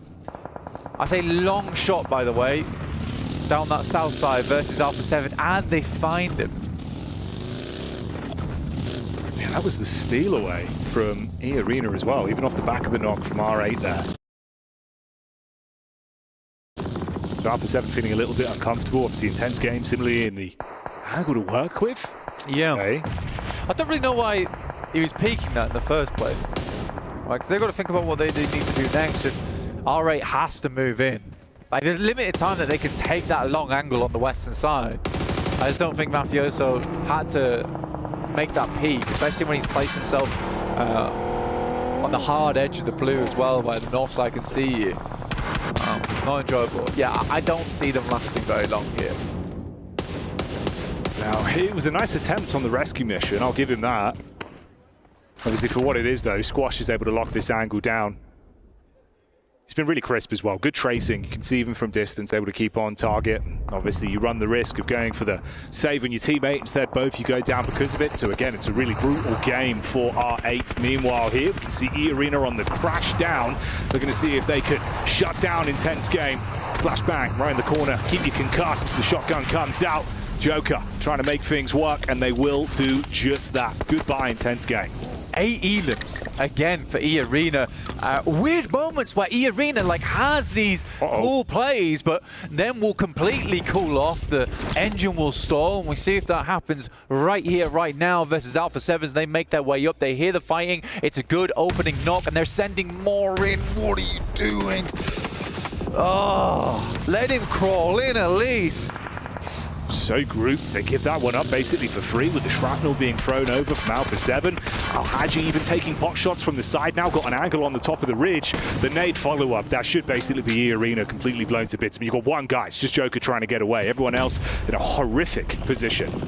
It's a good clean up onto Intense Game, but if you're E-Arena there, now's not the time to start looting up. It's the time to get going. Right, you got to figure out your next move. Teams are moving in from your south side. You should know that from that compound that was sat underneath them. Tony K goes down to Al-Haji, who's bringing the pain in this game. In the meantime, most teams are on the outer edge. There's not a lot of area to play. You can see here, it is just barren ground. And that bountiful harvest we were talking about earlier might not be quite coming through for a lot of our teams. Oof. Koa getting the spot there on towards Solus. Damage back over from Power as well. As Vahedon's able to show his impact to Power Gaming, revving the engines, keeping the momentum going. For R8, they did get the revive back up onto the knocked players. There is still 2 alive in commission. That was Marth with the heads-up maneuver to keep him up whilst the attention was turned from Alpha 7. And of course, on that E-Arena crash that we saw moments ago. For R8, they made it a fair way into this game. I think they had to. They needed something to give themselves a little bit of confidence going into the next matches after that first one where it looked brutal for them. It looked absolutely brutal. Power in the meantime, though, like a locust over on this western side of the map, ruining all of our crops, realistically. Taking one shot after another at stragglers. The more they clear on the western side as well, the more strength they'll have in towards that end game. It looks like Easy's going to scout down over towards Alpha 7 here. We're getting peppered. And this is that split from Reg and Karia that aren't actually in a bad position whatsoever. You can see the bullets over from Loxy. He's got them pinned in. Marth trying to take a couple of shots from the side as well, see if he can steal away anything from this. And Revo's realizing, man, like the entire team is just being cauterized. They can't get towards one another. You are trapped in position. Marth getting the headshot on that as well, coming back to haunt them. They threw the first stone at R8, but instead that's just fragmented the entire team for a late game finish on this one. Ida getting knocked there out in the open. Again, for Korea, respect their attempt. I mean, he had to get out there, couldn't wait around for the vehicle to pop. It would have taken his life. He's managed to crawl all the way across the Revo, though. Kind of impressive. He's actually made it that far. Yeah, it's a good smoke train. Eden goes for a blind nade. A guess on it. Just having a look at the smokes. Toshbik goes down, as does Loxy. That's a double knock on the nade.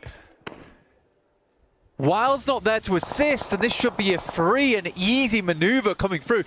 That must have been directly through those slits on the top of the shack there as well. What a nade that comes through there. Oh, yeah, I think you leave him. I think you leave him. I think if you're Wild, you're looking for a survival game. I don't even know why you bothered. You got to know when to cut your losses on that one. Yeah. No one to fold him. Exactly, man. Can't be going for these gambles right now. This is not the time to do it. I mean, at least with the reset, obviously, you've got the 2 players from Alpha 7. They were able to get the pick back up in Korea so they can play off one another, but they have to just bail. The position was compromised for so long. Kinotrope inside of the Sly Hut there. Key still in it.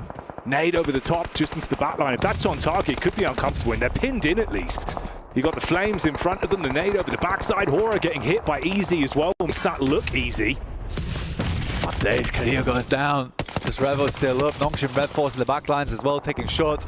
Some good nades, some good ordnance coming through from Kino Troop to keep them at bay. In the meantime, Falcons will have to deal with Gamax on this north side eventually. They played a slow game with one of the only teams that had a compound for this long, but they need to step up now. All right, versus Gamax, this is where they need to win this fight. I think it would be a crying shame if they lose this engagement.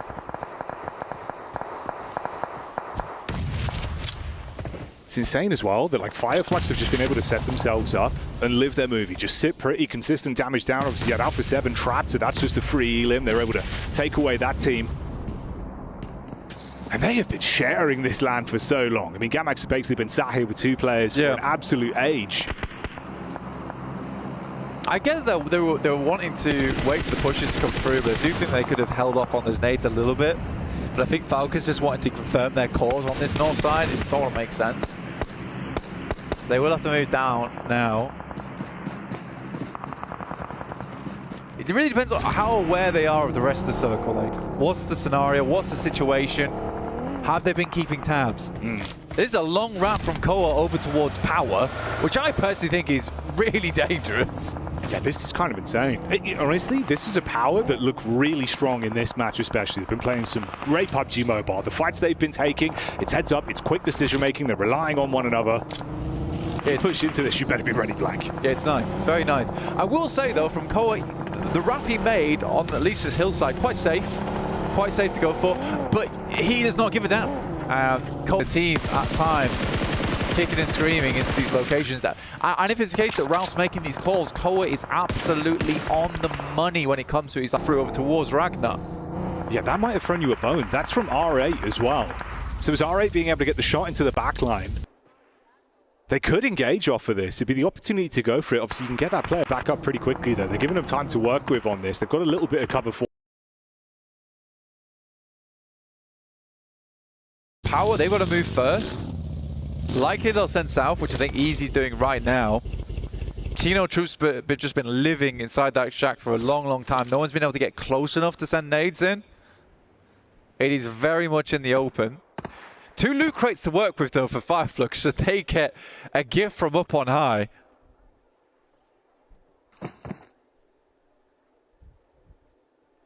It's tight on the elims as well. 7 for Power, 6 for both Nongshim Red Force and Fireflux. You feel like they basically just had freedom to wait for the push to come towards them. Easy set up with a bit of paranoia about Marth's angle. He knows where he is now off the back of the shots that were fired over. Just the risky run of leaving yourself exposed from the back. Doxy's going to move, and soon. Ralph knows it. Just hold the angle. Has a rough idea now where the other players are from Fireflux at least. Pass that information back across. We'll take this shot, and he was just looking up to the right. Oh, caught slacking. Ketch will pick up that elim. They could crash this if they wanted. I think they'd much rather get rid of Power, though, first.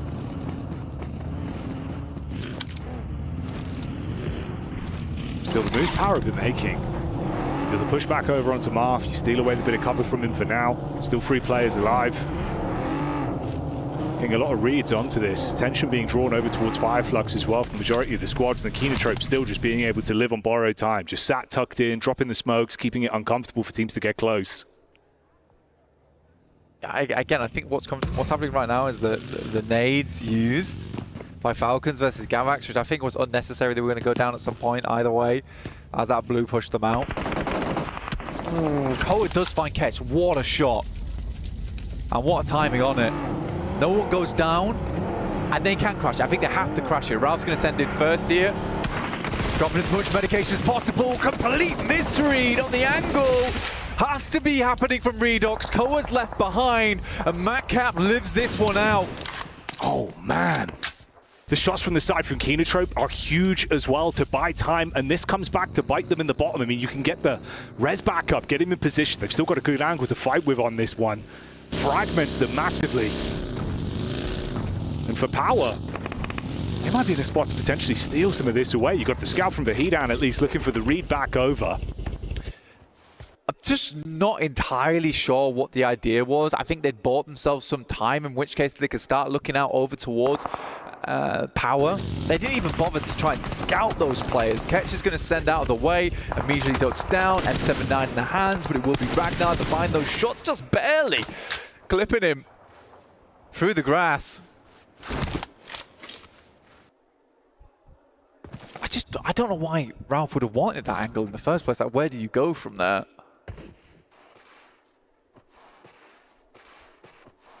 I think your only option was to wrap west. Yeah. For Fireflux, it was awkward as well. The supplies were running so low, he had no shells left for that. So when he drops, couldn't fire out smoke to shroud himself. Both of them now go down. You're out of commission, leaves us with a final three.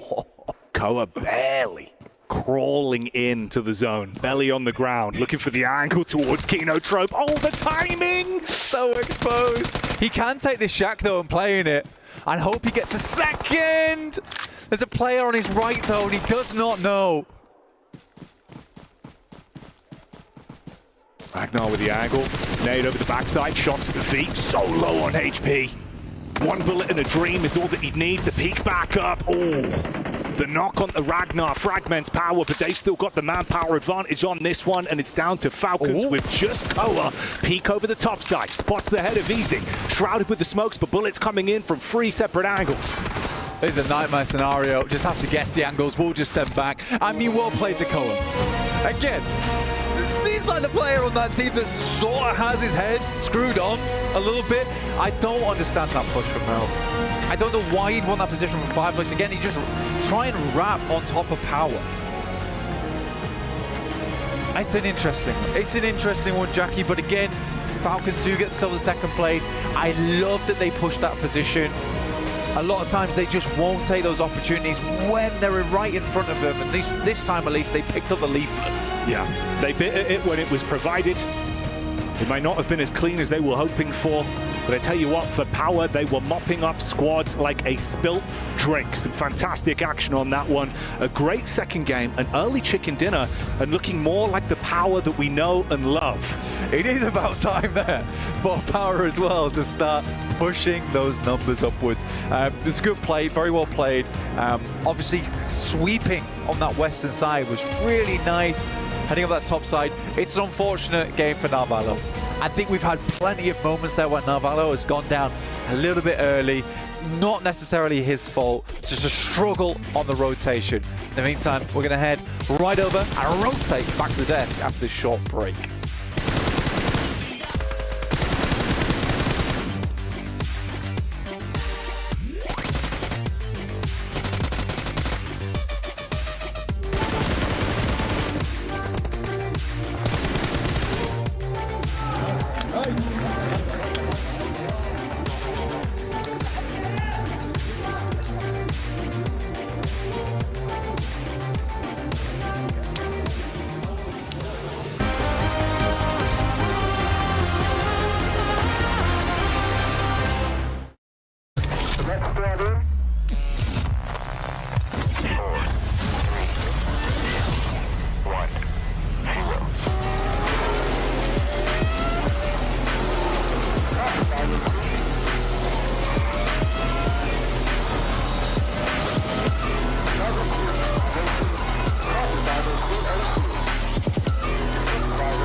I'm currently here with Team Gamex ahead of our survival stage. I have to ask you, why do you think it was that the group stage performance was a little bit of a struggle for you boys? Because it's like our first international tournament. Even we have like one player, it's first his tournament ever, LAN tournament. So we struggled, like we need more experience, just time. We need more time, and I think we had it for the first 2 days on group stage. And how have you boys been supporting him, you know, with it being his very first LAN? It's the same game, not changing. Like if we play online or LAN, it's like the same game, same tactics, just different team, like more powerful than our Legion, but still we can do it. And speaking a little bit more about the performance that you had, there was a distinct lack of eliminations throughout a lot of the games. Talk to me about the game plan heading into survival stage. Can we possibly see more aggression coming through from you? In survival stage, I don't think we're gonna play aggressive for this stage. As a team, I think we will play by the way who make us win only.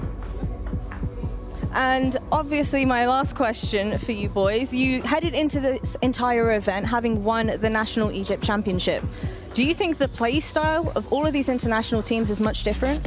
Exactly, too much different, because like national championship is way different with international, because like we have 14 national and then BMSL and then PMWC, so it's a long way to get here. Would you say that the competition here at EWC is way more difficult than the national? Yeah, exactly, than ever national region. All right, well, best of luck to you boys. I'm hoping to see more fight coming out of you, and we'll see you in the survival stage. Thanks. Well, we have Power overwhelming here at PMWC, as Power's been able to take the first match on the grassy pastures of Erangel. Joining me, Seven, as well as Maxman. Seven's loving it. He loves that Power's been able to take this one. Talk to me about Power. I was just happy to see them play like how when we would just tell them, good job, we were watching PMSL Mina. And the reason why I said that is because they would end up third-partying quite a lot. You know, don't worry, I'll break it down for you. 12 eliminations out of this team, but they were just being a lot more proactive. They were third-partying fights. They were making sure that they got a lot of ground. At one point, they were having a 1-1-2 split, which was quite impressive. And then, I mean, at the end, the way that they were able to play that perfectly, just waiting until the last second, sending 2 players towards the south, maintaining 1 player there towards the top of the hill, that was the winning play. All the teams in this game were pretty much in the field like, please, sir, can we have a good position? Power, no, this is our mountain. You're not going up here. And actually, because of that, they kind of push away E-Arena. They eliminate that team onto the western side, and they avoid Alpha 7 from claiming the high ground position pretty much this entire game. So they were very, very controlling on that little high ground position up northwest. So Power, they had a really good setup on their second day of the group stage, and it seems like we are seeing a bit of a continuation of that here in the survival. Another strong fight back from Fireflux as well, coming in as the only team really from the east. I thought maybe we could have a bit more of a 2-2 split going on for them. The 4 in that one location seems a bit much, Max, and it did cost them some casualties. Well, unfortunately, you got a lot of teams around you. You have Nonstrom, you have Falcons looking your way. One little hay bale is just not going to cut it, defensively speaking, and you're just going to be losing players. So it didn't work out for them. It's unfortunate, good entry point, but the circle is just forcing you in a bad spot that you can't defend properly. And it didn't help them that they were just focusing so much on the fight happening between Kino and then Alpha 7. They didn't even realize what was happening towards the south of them. Zero scouting, it ends up hurting them. Let's take a look at the match report overall here for this one, as Mr. Joker here getting himself 6 eliminations. Catch though, that's actually quite impressive damage from coming in from the fields, Max, considering that you're really trying to bunker down, really not draw too much attention about yourself. So that's very well done. They were trying to play it silent until Power got involved, because they got in that one building on the high ground position of that big plateau up north, and they were just getting naded to hell by all of Power. Like I think the Power were just out of utility after that fight. They just looted the crates of the arena. They were really struggling at that point. One team though that did have a potential semblance of control. Oh no! Do you want me to bring up Falcons? We can talk about Falcons all day. Should we? Yeah, let's do it. All right, let's look at this. We don't push 1 by 1 normally, and what are Falcons doing? 2 solo drive-bys right next to Fireflux to instantly punish it. This is literally, you use this as an example of how not to do a push. And Falcons, unfortunately, a team that we expect to do well, just not able to claim that control. That could have been a game-winning angle if they got it too. It really would have been. And I think what keeps hurting this team is just losing Narvalo so early on. Once again, back-to-back games where they end up losing Narvalo, and they're kind of forced to do this kind of pushes. They're maybe not expecting it. It is a dumb push, something that we're not used to out of this team, but then you're going to have to readjust. Luckily for them, Koa did decide to stay in the back and very proactive, showing why he was the MVP for PMSL EU. I actually think if that fight, even if they do beat Fireflux, I think the car keeps going in the blue zone. So I think it was like it's phase 8. I think they still go out even if they win it. So that was a bit of an odd one. Don't do that. Don't do that. So. Yeah, fair. A difficult though finish for some of those teams in the fields. Obviously, as you say, Power though flexing down to the bottom to establish even more control. We were musing over the idea of whoever's going to win out these hill fights from that west side should have a good opportunity here to be able to get themselves big points on the board. Well, at one point, we even saw Alpha 7 when they were being a little bit passive there towards the edge play. We're okay, let's see where you're going to be going, right? Are you going to be going towards the north? Are you going to be maybe fighting Power? Are you going to be waiting for a third-party situation? And no, they just end up deciding to fully send it with 2 players towards the middle. It didn't end up working out them. For a split second max, though, we saw the hovercraft. We're like, maybe? But it didn't end up working. I mean, the hovercraft in the field finish is like pretty good. It's a gift from the gods. Okay, just have, especially when it's exploded, it's just a fortress you created at that point. I actually played a game of Ultimate Royale. I had 4. we had 4 hovercrafts, and you just like make a little building, and you just ridiculous. Did you win? Yeah, no. All right, well, like we got never mind. Well, we have a lot going on here. Not only the PMWC, but also we have the PUBG Mobile Airdrop Carnival, and it is live this weekend from August the 1st to the 3rd. Log in, summon surprise airdrops, and collect 2025 airdrop vouchers to enter prize draws for official merchandise, smartphones, BD partner rewards, permanent in-game items, and more. Every participant is guaranteed to win. Additionally, jump in game now and vote for your favorite airdrop partner. You might even score some awesome surprise gifts from them, which is very lovely. Don't miss this year's Airdrop Carnival and unbox your lovely surprises, Mr. 7. What do you think about that? I've done it. You've done it? You're on? You're good to go? I'm not going to say what I got. Max? I haven't done it yet, actually. I've done my in-game predictions. You've been busy. You're here at PMWC. True. All right. I thought you were unboxing surprises last night. Oh, man. Shush you. It's time to get to the game here at the Erangel once again. Game number 3 for the survival stage. Let's head to the casters. That's right. Oh, man. You caught me off guard. Oh, Hello. shut up, you. All right, my bad. Shut up, James. We're going to unbox this game right now. Okay, he's just gone for it. I'll try to give you one of these. I didn't see that. Oh, I try to do the so for clarification, try to give the old. He's waved a hand at me. The old He's given one of these. Yeah, he's given one of these. Yeah. Let's do it together. Are you ready for game 3 on? Well, I was going to go for of. But you've kind of, you've gone the wrong way there. Good. Yeah, but you've gone for the wrong word. You've got to deal with that. Well, look, you've gone for the wrong word, and that's fine. We'll let you off. Everyone's shame blank in the chat. Was there a script I was meant to follow? You don't follow the script? I don't have one. Well, you should have. I'll wing it, much like the play. Silly boy. Actually, it's pretty good. It's 2 wings. It is. A double winger. That's me and you right there. On either side. Double propellers. On either arm. But we're heading over to match number 3. I am... You tangled? Tangled, dude. Untangled? I've untangled myself. Good. Teams are going to have to untangle themselves from this awkward playing path, which is a straight line, but the drops are not easy. You're going to get a little bit lost in the forest of the drop. It's quite a windy day. It is. Getting blown all over the place. In the meantime, a lot of teams will have to send far north here, or as north as they can get on this particular plane path, and it will change some of these drops up a little bit. Started expecting Kinotrope to maybe try and hot drop over towards the Falcons, but they're going to head down towards Ferry Pier, which I think is, that's open, so that's fine. They can take that.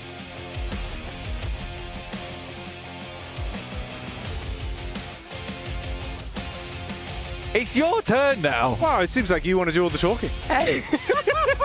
I just wondered if you keep going. No, bro. I'm done. It's all right. We do a little back and forth here. We're trying out a new stand-up comedy routine. Let us know if that landed. Otherwise, we'll just do normal intros for tomorrow. I tried to make it very clear. I didn't make it very clear. Yeah. Let's be honest with myself.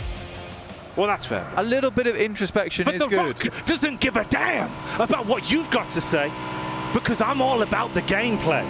And that's what we're here for, Blank. Now you talk. Now you talk. Can I That's speak you. now? Now you talk. My turn. Woo!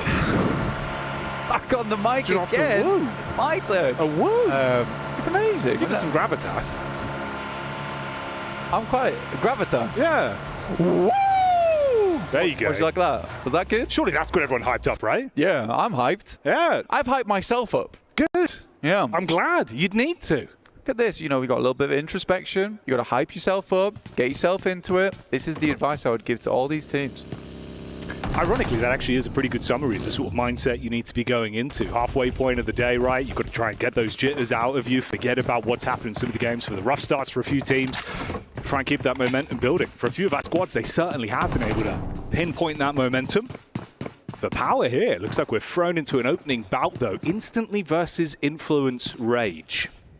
And the Rage of Easy, the last day of group, certainly influenced them here. They've turned into some absolute monstrous opponents. Currently second place. Oh, that is a beautiful jump. Hell of a jump on that. Look how serious he looked as well. Oh yeah, you've got to be focused up. This is horse gameplay. That's what we're bringing to you live. Through the fields of Erangel. Straight hoofing it. A glorious gallop. The Stallion. Power Gaming. Ragnar in the front lines, charging back to his team to assist. That is not a trot. It is an all-out sprint for domination. He's coming. He stopped. Oh, he's too late. Yeah, he might have needed to be a bit quicker on the horse rotate. It's not really worked. Influence Rage are able to fight back and take down one of Power. Oh, and Vahedon's in a bad spot now. There were some shots from the sidelines coming through, but Vahedon's all on his own. Just got the pumpy up top side. Ooh. And he takes a disgusting tag as he drops. Yeah. Yeah, indeed. Mac-10 Madness up close. SMG slaps him upside the head. Ragnar from the top side, though, does start to show what he's made of. Bullets downrange.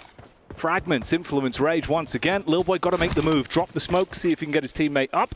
Nade from Easy. Ooh, only one, though. We know that he's a bad boy when it comes to it. Let's see if he can hit this one.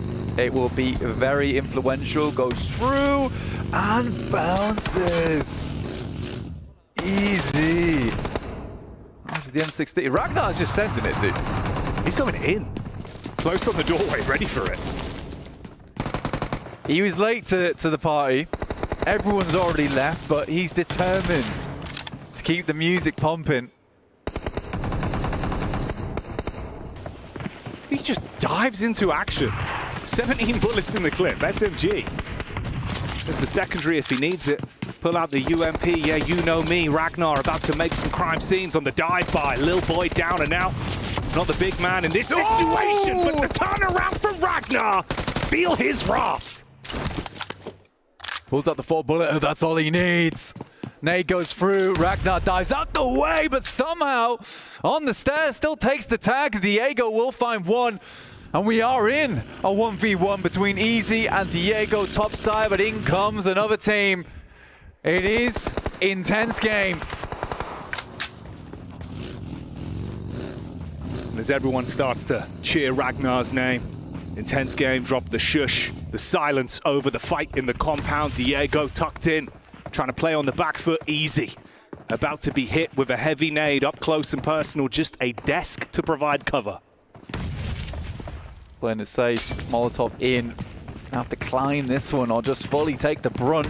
Walks out the way. No one's seen him just yet. Gets the tag. We'll find the knock, but it's not enough with Silence, who will silence the party here. The boombox thrown out the window. Diego in a tough scenario now for Influence Rage. Power will take the #1 spot, but for how long? Only 1 point ahead of Fire Flux, but they have had a good run today so far.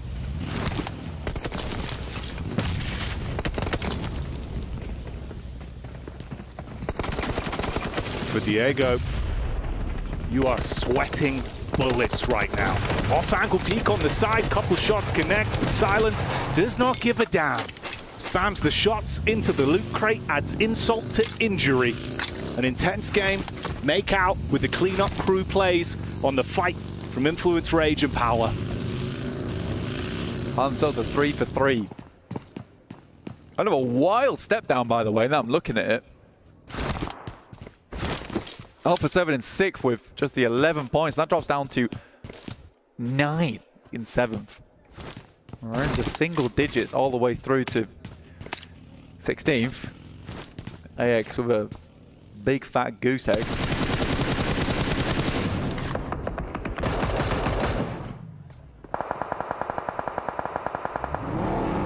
Gamak's got a bail with his fajita, the hop behind the wheel. Terrified about having a bike taken out of him as Squash was looking for the setup with the trace.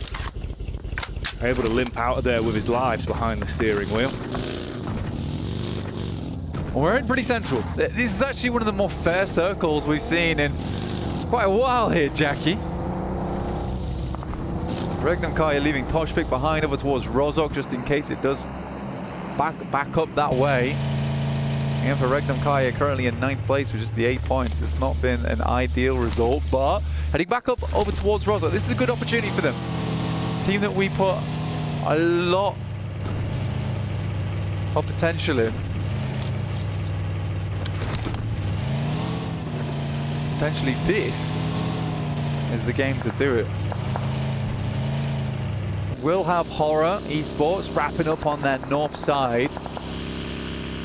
Does Loxy go down here? Because they are just rocking straight up towards him. And it will be Wild to take the first. And that's the Kino trope of all teams.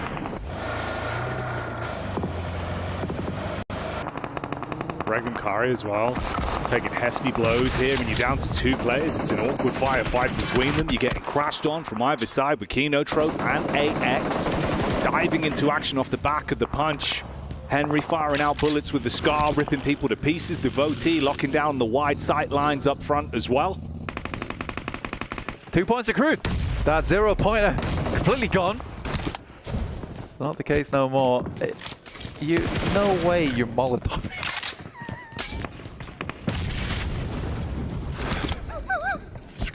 Cooking Silence in the corner. Put on for barbecue. Unnecessary, but tasty. They'll take that point. Ozzy Sands barbecue opening soon. Pre-order your tickets for the grand launch. We got turkey on the menu. Kino Trope, 2 players up. Falcons off in the distance there. I think for Regnum Kaya, if I'm looking at it objectively, I think what happened there is that they've had a couple of games in the past. Ooh, nice nade, Devotee. A couple of games in the past where they've left Rozok and it's come back to bite them later on. So they tried to take this 2-2 split. But when you get this circle shift back this way, there is going to be a lot of teams flowing through this area, right? They want to play the 2 rows. They want to play the warehouses. I think it was a dangerous split, and they had to make a quick decision of whether they want to stay on Rozok or they want to regroup here. But they didn't have the time to make it happen. Ozzy-san, final player left remaining. 1 Molotov remaining. We know that he can be nasty with it. It's gone. Nade for the window. Wow. Meaty damage onto both. Able to withstand the shrapnel and at least stay alive for now. Arian setting up on the sideline behind the rock as well, trying to get a read onto Ozzy-san.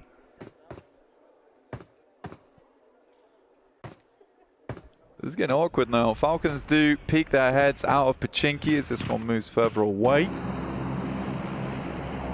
Loot drop coming through. We take a look at the map and where we're heading next. This has been very central. Not so much anymore. Heads up over towards Rozok and Regnum Kaya. Oh, fuming, dude. Absolutely fuming. This has happened so many times to them throughout their tournament history this year. Oh, man. I actually feel bad for them on that one. Shot back over from Sleepy as well into Fireflux, having a great day of it. It's a catching a bullet. and not in the manner that you would want to. Hey, this is nice, actually. In the midst of all of it, Falcons able to find themselves a spot. Mafioso, perfect parking. That's going to lock down the doorway. Primed. Reinventing the meaning of parallel parking on that one. Vertical. Oh, yeah.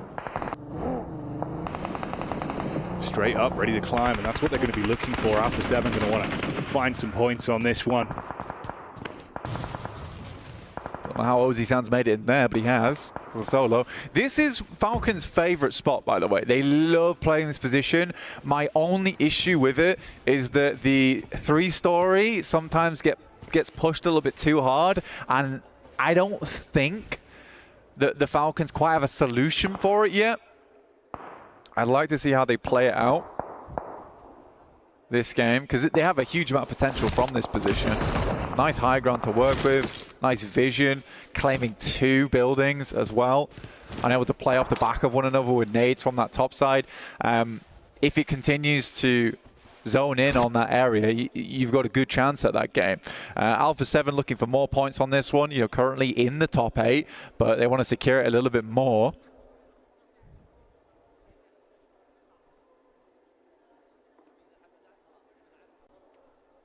Get the little establishing shot as well, top-down POV, giving you an understanding of just how close these squads are to one another. Ooh, yawn. Yeah, replay on this one. Dude, it was cinematic. It was cinematic. Nearly made it through the window. Did. Squeezed it through. Like a TARDIS. The window is bigger than you think. Yeah. It's bigger on the inside. On the inside. Yeah. Yeah, if it's smaller on the inside, it'd be a bit of a shame. It'd be weird, wouldn't it? Yeah. I went to my TARDIS. It's a closet. Yeah. Where's all the space? This is a high-tech machinery. Budget cuts. We couldn't have all the space on the inside. That would be a weird parallax effect. I'm not going to like it. Smile, taking some shots out the window for Yangon. One of their top players towards that group stage, just putting a huge amount of work in. There is some games where Yangon's able to get quite a few points. Usually they do limp in towards those final circles though. This is hella awkward for Falcons as we send over towards that eastern side. Now Gamax might have played a blinder on this one accidentally. Obviously you don't know where the circle's going to go, but that's actually a really nice place to play and gives you a huge amount of control. Now Falcons is at the back of the queue. Fantastic compound a minute ago, not so much anymore.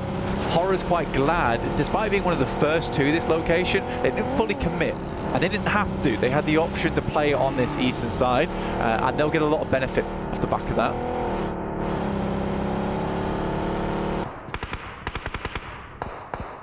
Oh, gets worse for Kari as well, of course. Been trapped as just a duo for so long. Alpha 7 able to get the sight lines over, so we'll commit onto that with Toshpik being knocked down on his last legs. Loxy not really in a spot to quickly make the dash to grab him just yet. Nades over the top. Got the smokes on the bottom of the ground at least to try and provide some semblance of cover here. For a team that starts in Roshok, they're pretty rubbish at it. Thoughts? Just going to let that one ruminate, really. I just thought I'd let that air for a bit. I don't think that they're bad at it. I think it's just indecision, dude. Sorry, are you moving further away? Is that backtracking? I am backpedaling. Yeah, I am backpedaling. No, I think that it's not a case they're bad at it. It's indecision. If I'm being real, it's indecision. Fair enough. Well, I think that's also what we have seen a couple of times already, where it feels like the split on the instant decisions where they need to go for something that hasn't really been there, especially today, where it's felt almost like the pressure of the situation has been getting to them more. Yeah, it's like we should move. We can't just sit in our drop spot and you get on with almost this hyperactivity where we've got to take a 2-2 split or something. Surely it's not going back over to Roshok again. But no, unfortunate. I think that is the difficulty for a team that starts in Roshok, is that you kind of want to make some kind of a play early. You don't want to just sit around forever. Cole's already found the 2 elims though, which is nice. Settling Falcons in a firm 3rd spot on the tables. I genuinely do think that those games that they've just come off the back of were very important. I think you put it well in saying that they're quite passive games, and they were just trying to get into that top 8. And it's so funny because when Falcons start playing like that, it's like, we just need these points. We can play it cool. And we don't need anything drastic here. Their gameplay goes up by a high margin. Yeah, you can see the percentage plays what they go for, right? If it's not over 90%, it's really worth running the risk. Yeah, we're seeing it actually work for them. It's Devote with a connection back over onto Never Alone as he's tried to make the dash there for Vision. To join the rest of the squad up towards the compound side, so a bit of a split, 1-3 on them, having to try and link back up. It's Volt that's a key piece of this team as well. Yeah. One thing I really do like about AX is that whenever you look at the player cams, they're always speaking to one another. Oh, always good, dude. Yeah. They're not the best team in this lobby. I mean, that is clear, right? Yeah. But they are giving it their all. It comes back to Rozok. Gamax also quite unhappy with this one. We've had East hard shift to West hard shift. Man, if Regnum Kai just sat still, you know, could have been a very different game for them. Alpha 7 playing on that south side. Still at 4 players as well, and I think it's a good position to play. You don't have to worry about a lot of the major action happening on that north side. You can sit pretty down towards the south. Yes, you don't have the high ground, but there is less teams to contend with.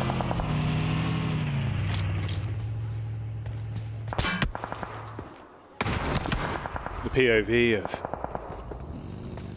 Yangon Galacticos as well, a team that I think at times it's been a little bit too slow for me from what I've seen. Yeah. And it worries me, really, especially in these kind of lobbies now. Not feeling very Galacticos, you know? No. Not very Higgs boson. They don't encompass everywhere. Here comes the Yangon. It's too little too late, though. I mean, it's crazy. We're going with the same crash. Oh, boy. Ooh, a bit off target. Yeah, a little bit. Paranoid about the top floor, but it's the ground floor split as well. Yeah, thanks to the elims, I guess. That was a delivery. And Alpha 7 will take it. You can get the pick back up as well. Squash playing medic instantly, so they're fine. They can reset from it. I like that, though, from them. I mean, wow, his head ripped off. But yeah, I like that they instantly start shooting. Straight after that concludes, stopping teams from wanting to peek in. Or, in fact, even inviting some teams, the Mafiosos, on that angle the entire time. Arthur moves up, somehow finds Marth with that nade. I think he must have just been slightly out of the angle. Nade behind, and Prestige is sat in an awkward spot, finds the first. We'll try and get back through the window. Don't know how he's not down yet. The rest of R8 not in a position to assist as Damar gets the med kit off. But both his teammates are away with it. Tries to ricochet the nade with the geometry there of the building. Doesn't quite land on target. So they get ample time to deal with the fragmented players from R8. And Damar really just trapped on the push up here. Curious what this play from Sleepy is. I think he's just trying to identify some a little bit of information. R8 goes down. Again, it's been a rough spree for R8 today.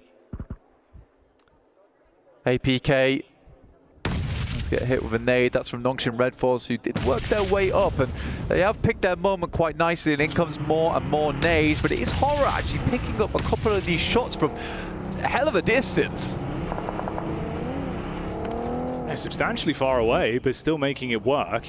It's interesting as well, Nongshim Red Force, as much as they haven't really been on the forefront of the observing in this game, they're still being able to steal away points a little bit here and there with some of the rotates we've seen. This is one where they line up, top heavy angle for Doxy, unloads the magazine, detonates his way through. Sigamax trapped in position. Paranoia inside the building, but Tizzy able to compose himself and find that one onto Fajita. It's quick. G from Nongshim Red Force is very quick. And should rack themselves up to 6 elims on this one. Again, they started off really strong on their day 3. All right, last day of the group stage. And it was the way that Max put it, right? They were slipping. Yeah. And it's the best way to put it. They were slipping. Pressure mounted a little bit too much for them. And they couldn't keep up the gas towards the end of the day. They've gone away from it. I think they looked visibly upset with themselves as well on day 3. You could only feel bad for them. Yeah, you saw some of the individuals, you know, really not sort of turning any cheek to show their emotion. If they had a bad game, it was very obvious. But, I mean, it felt like they did at least kind of unpack the bag with it. So, you know, it was a rough game. They were able to reset. You didn't carry those emotions on. Dude, there was a big solve in that last day for them. Yeah. Right? There was a big solve on their gameplay, how they wanted to work these things out. And I liked that. I did like that from them.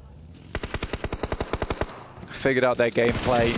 They're going to bring that into survival stage. So it wasn't like they didn't gain anything from that day 3. Tizzy finding yet another with Volt on a long angle from Mansion. Oh. Baited out for the fight, and it's a sideline shot coming back in from Sky. He has been influential on the map. Yeah. Like some really good shots from the M4.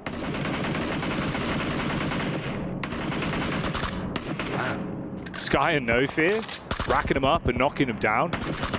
You like the heads-up positioning of the crosshair as well. It's a great read on this. Distance fights when they are just absolutely paralyzing. Just no way to move up.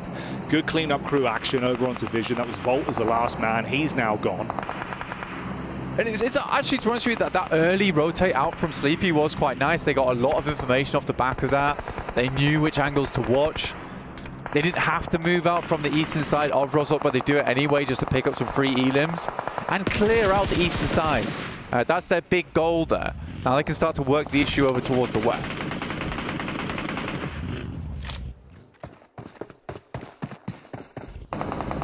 This is a classic fight. Feels like AX and Nunshin Red Force have been thrown into a hell in a cell again and again. These two teams have been scrapping throughout the entire tournament in group stage and again here in survival stage. Delayed bout on this one. Nades over the top.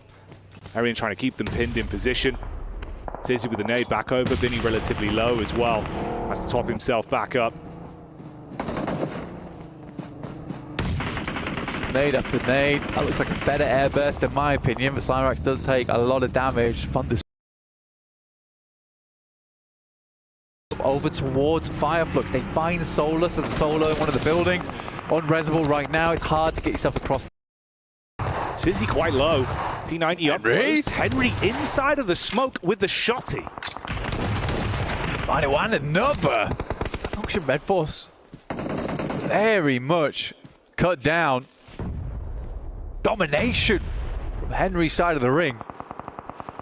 Another good nade coming through from Horra. They are working the angle. Oh, a prime nade from Zizzy. Right on target.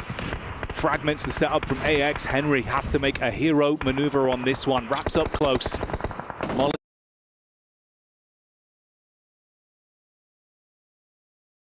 over the top. Smoke up front to provide some sort of cover for his teammate, but Tizzy peeks in from the top, struggling to get the quick reposition off and switch to the right gun for the job. Couldn't handle it. Cyrax in the back line now, spamming through the smoke, but it goes both ways. Not much vision to work off on this. Oh, hello. This is a cool rotate coming through from Falcons. They wrapped all the way from that north side. They left one player behind. Redox takes out one, and they're looking to clear up Nongshim Red Force on this third party. This is way more aggressive from the Falcons. They start to flap their wings a little bit. Turning up the tempo, and it's what you want to see. We were saying they've been playing smart, passive games, looking for placements. But mixing in a good score on eliminations as well would be huge for their momentum. The bonnet hits the face of Tizzy, and they look to end the opportunity. Roll him down on the reverse. More elims on this. Up close, Raf takes a bit of damage from the peak, but they do handle it. Koa spots that one with a UMP, and you stop Nongshim Red Force that were building a huge elimination game. 10 already. They're taken out of commitment. Second closest, of course, is now Falcons with 7. I mean, this is great, though, for the Falcons, because now they have control over towards the south side of Rozhok. They also have Redox still holding that building on the northwest side. He holds his own. It's the first time we've seen a solo Falcon being able to do that. And that's really cool, because now they have a lot of presence on the map here. Needs be, they can wrap back round again. It's going to be a little bit awkward versus E Arena, but it is possible. So they have two corners of the map, so they can confirm on either side. The worst thing to happen here if it confirms fully northeast. That's the one thing they haven't accounted for.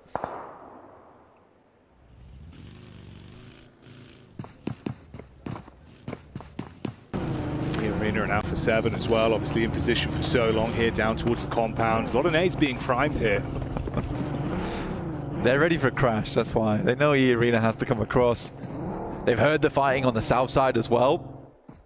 They're just priming them. That's a terrifying sight, by the way. 4 dudes, pin-pulled. Not a party I'm looking to get involved with. The mortar strike of Alpha 7 ready if you come running up towards the compound. Of course, you've got that 2-2 split as well. Toxic and Loxy inside of the buildings. Cover to work with. Shots into the back line. Horra moving up. Fireflux starting to reposition as well. That's the duo that's left alive here. They've had a great day of it so far. Some good smokes from Falcons, but there is a lot of sightlines to contend with. Koa's up first and will get knocked. Grevo's got 5 nades, so plenty here. The send over the top side. I think the Falcons are going to find this tough, honestly. Stop short. That's a good stop as well. They know the smokes haven't dissipated yet, so they can afford to stop short. There is a shot that goes through there as E Arena sees that Alpha 7 is distracted. Oh, here's the problem though. It's not just nades from Alpha 7. Now they're coming in from Horra as well, down on the roadside. Now Valo is eating a ton of damage. Ralph's forced to push further up to actually get himself into cover to play with. So both barrels being given here. Alpha 7 losing Revo. Squash just gets back up again. Tony K drops a nade, but it's long. They're in the kitchen. And needs to cook this nade to perfection. Ralph finding Revo, steals that one away, but it's Toshpik to take him out. It's all down to Redox. 6 teams, last circle. Korea firing off the shots in close range. Holds back E Arena. Only Mormon remains. They split on the push-up, hoping they could get in before the pick-me-up onto Squash. Didn't go that way. Comes back to haunt them. Valo's still up, actually. Didn't even realize it. And he's going to try and get placement here. There's potential for it as well as everyone starts to get cut out on that northern side. Now Valo walking up. This is a bold maneuver. Surprised he's even getting in here. Finds one off the back. Hitting these shots here. It might not be in. Taking opportunities where they're presented. Regnum Karia being able to play this one picture perfect with the opportunities that have been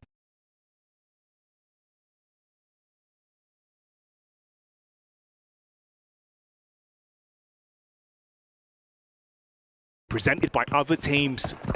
Everyone's overlooked them. Sideline from No Fear, living up to his name as he pops up. Silences Loxy. There's the shot back over. And that's the way it goes. Horra played that game incredibly well. From the early rotate into the eastern side, to push out slightly further over towards Gamax, spotting all the commotion over towards Nongshim Red Force and cutting away at their opposition on the eastern edge. But shout out to Loxy. I did not think that Regnum Guy would survive that long. And you do want Loxy as your final player on that team when it comes to those clutch moments. Heads up calls. Reading it so well as well. Opportunities when everyone's attention was taken away from them. Like you said, subverting expectations. It was a brutal beginning for them, but they put it together. They piece away some points at the very least. For Alpha 7, what a tough task they had there versus E Arena, Falcons on one side. Not an easy maneuver to make happen. Carrillo does survive it all. Could have been pretty sick if Narvalo hit that shot, but it looks a lot better from the Falcons. It certainly does. They're building. The wings have been spread, but the action is intense. So join us for more after the break.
New Pulsar Legionnaire available now. First outfit with special head animations and voice lines. The Pulsar Legionnaire set comes with its own super cute voice lines that can be toggled on or off. What happened? Bye, friend. Hello, Earth. I'm here. It also features the upgradable Hyperion ship DSR and Jet Reaver glider with special animations. Experience parachuting like never before. That's not all. Even more rewards await. Event period, July 25th, 2025 through August 26th,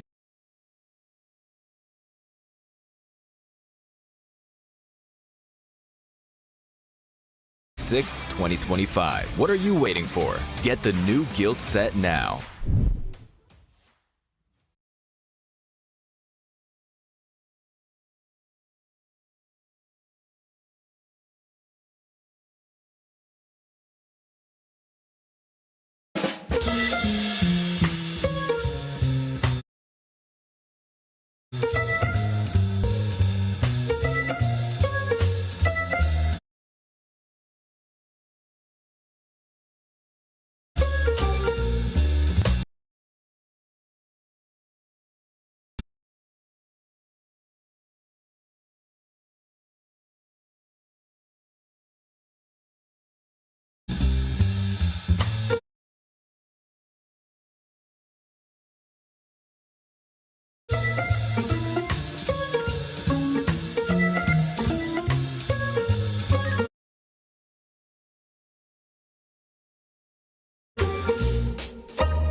For Horra here, they had the perfect victory from them. Natura, this was sick. As usual, as I would expect from a team of this caliber. Horra, I have always talked about Horra. I like them a lot. I like how they play. They played it basically how I would normally expect them to. They had a really good compound, as we were talking about. We saw them sweep that edge and just wait until the perfect time to strike. Once that strike was there, they went for it. And what I really enjoyed even before that, it was a 2-2 split that they were holding towards the east of this circle. They had an opportunity to actually third-party a fight. I think it was Noncham Ram Force versus Gamex. They decided not to do that and just prioritize their game style. It worked out wonders for them, 19 points. And if we keep going down the list, I mean, it's good to see some of these names here at the top, Kyle. You got Alpha 7 with 13 points and Team Falcon as well there with 12. Teams that did something, is that AXTMG? 5 points, they got points. A step up here, Natura. It is. I actually really liked how they played the south side as well, right? They had a really nice split. They kept things going, but they didn't get too far out of bounds, right? They kept it together and held it. And they did a really good job here. And even before they ended up going towards the south there of Rosshog on the mountain, between the school area, I really enjoy what the third party that they ended up doing between Regnum Karya and Kino. That was perfect, and it showed that this team is now starting to be proactive. They're not just waiting and being too patient, which is ultimately what you want to see out of a team that's now experiencing a global event once again. All right, are we going to talk about Falcons again? Because, yes. There's some really cool things actually happening. 7, of course. The rotations were amazing. Initially, I want to say, what do you think? I mean, this right here, I felt like, and you kind of said it too, you said that this might have been the rotation of the tournament so far. I would definitely have to agree with that. I love that they did it. 3-1 split too. They adjusted a little bit of what they were able to do in the last game, except this time they actually sent more players that could actually eliminate the rest of the squad. Great third party, but even before that, I enjoyed what they did towards the north of Rosshog, Neptura, because they were just controlling everything. They weren't letting anybody get close by. And what I'm really enjoying from them as well is that they're learning from the group stage. They're not doing too much. They find a compound that they like. They make sure they hold that compound, and then there's no risk of them actually getting taken apart unless there's a full-on crash, right, against them. But so far, they're actually keeping to themselves, keeping together, and saving themselves for that late game. Yeah, and if I had to nitpick there on this last match for Team Falcons, it would be the execution there towards the end. They did have a great rotation, but when it came down to it, they were just sending one player by one. They sent in GOO up first, hoping that he'll be able to do something, and then they just stopped in an area that you were just going to get grenaded. Max was calling it out too. I got a chance to see it. At that point, just go for a full crash. I mean, you've left one north, right? I get why they might want to do something like this, not only hunting down those Olymp Neptura, but also negating the problem in Rozhok finish that is the road, because that's such a huge problem for these teams. Yeah, it is a huge problem, and I really actually like the 1-3 split, as we were saying, right? Because it would allow them to have this pincer move going on. But I think maybe the way the zone was working or something, they actually, those 3 players on the south rotated down towards A7. They should have maybe gone onto the other side so they could do a pincer move with Redux on the north. And it just didn't work out that way, so it was a 1v1, 1-by-1. Well, let's head down to Barney now as he is ready with Falcons to see what they think after some of these games.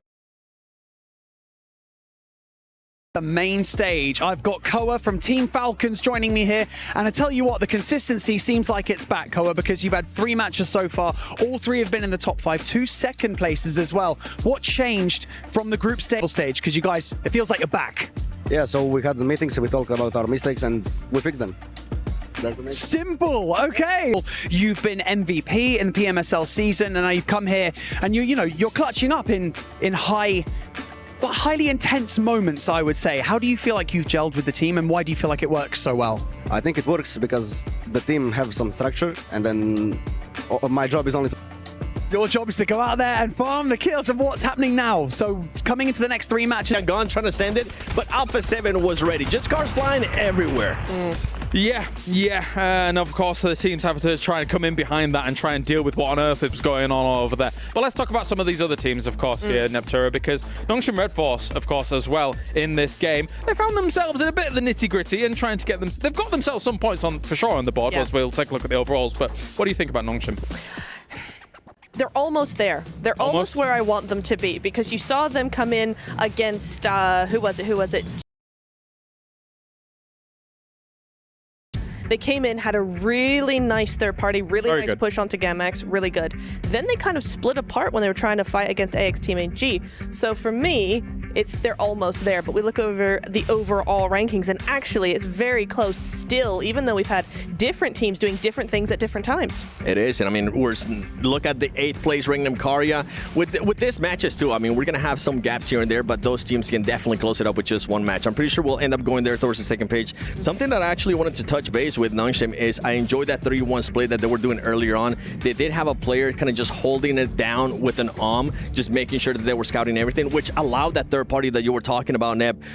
I wish they would have actually went north. They wouldn't have needed to challenge Horra Esports. I did not appreciate the south rotation when they ended up crashing on AXTMG. I felt like that was maybe a losing play. If they would have just gone north, played that edge on the river, that might have been a winning play for that team to clutch up even more points. We had our concerns about RA, I think, as well, Neptura. Yeah, we did. I really liked how they played the north side, full control of the north side. If the zone had gone their way, they probably would have won, but they didn't, and they actually, instead of playing that same position that you were just talking about, Seven, they went ahead and crashed the compound, which seemed like just to stop any momentum they had built over the course of the game.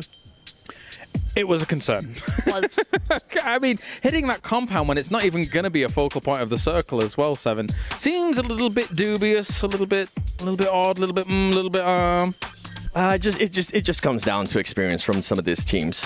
I feel like that's what you narrow it down. The winning play for that team would have been going towards the western bridge and just holding that down there. But I think maybe the proactiveness of Team Falcons might have scared them off a little bit more. But for them, I mean, if that's what you're gonna go with, it didn't end up working out for them. Maybe they'll be able to fix it up going to the next games. That said, always difficult in an urban ending like that, of course. The road obviously causes a big problem. You're seeing how reluctant teams are to try and move from building to building. And that was what was really impressive about Horra, their actual sweep from building to building in this game here in Neptura. Yeah, it was. And again, you not only have the road in the middle, you actually have that road in between their compound and the rest of Rozhok as well. So that's very open. I think Regnum Karya on Sandhawk. Sandhawk was extremely extremely strong map because two teams that came into a final showdown were Team Falcons and Fireflux Esports. Fireflux took that victory and, of course, some points along with it. 17 in total, but E-Arena managed to secure 9 eliminations. So an honorable mention goes to them. Are you still up there? Barney, if these players can make it through survival stage, I can too.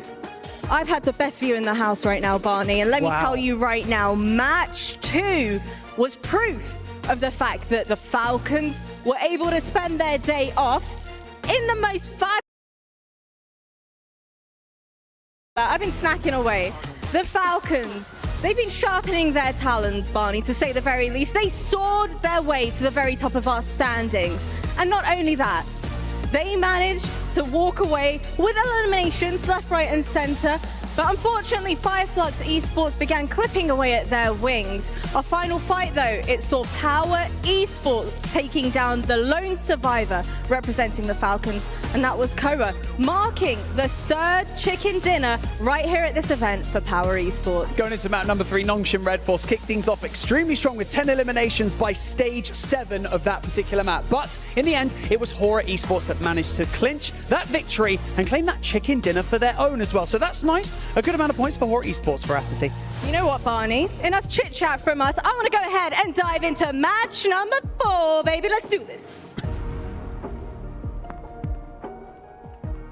Great to see Veracity finally getting down from the high ground. She was up there for a while, saw the banana peel, a whole bunch of candy. She was vegging out, but what else are you gonna do when you're stuck on an island? Speaking of which, we're going into Erangel for map number 4, PMWC. It's been exciting today, truly, and the reason why his teams that didn't necessarily perform well during the group stage are really showing up in the survival stage. We've already witnessed Fireflux, right, get a victory, which was their first winner chicken dinner of the tournament. That includes their group stage performance. Now for Power, well, they sit at a total of 3, granted 1 for today, and then Horra showing up and getting a win in game number 3 and doing it in sensational fashion, which puts the pressure, John, on so many other wonderful teams. Falcons, Alpha 7, right? Those teams looking to make it up to the top. Absolutely. There is this really interesting dynamic that unfolds, right, when you take the best 8 teams out, well, best, you know, for now, that's right, teams out of the lobby.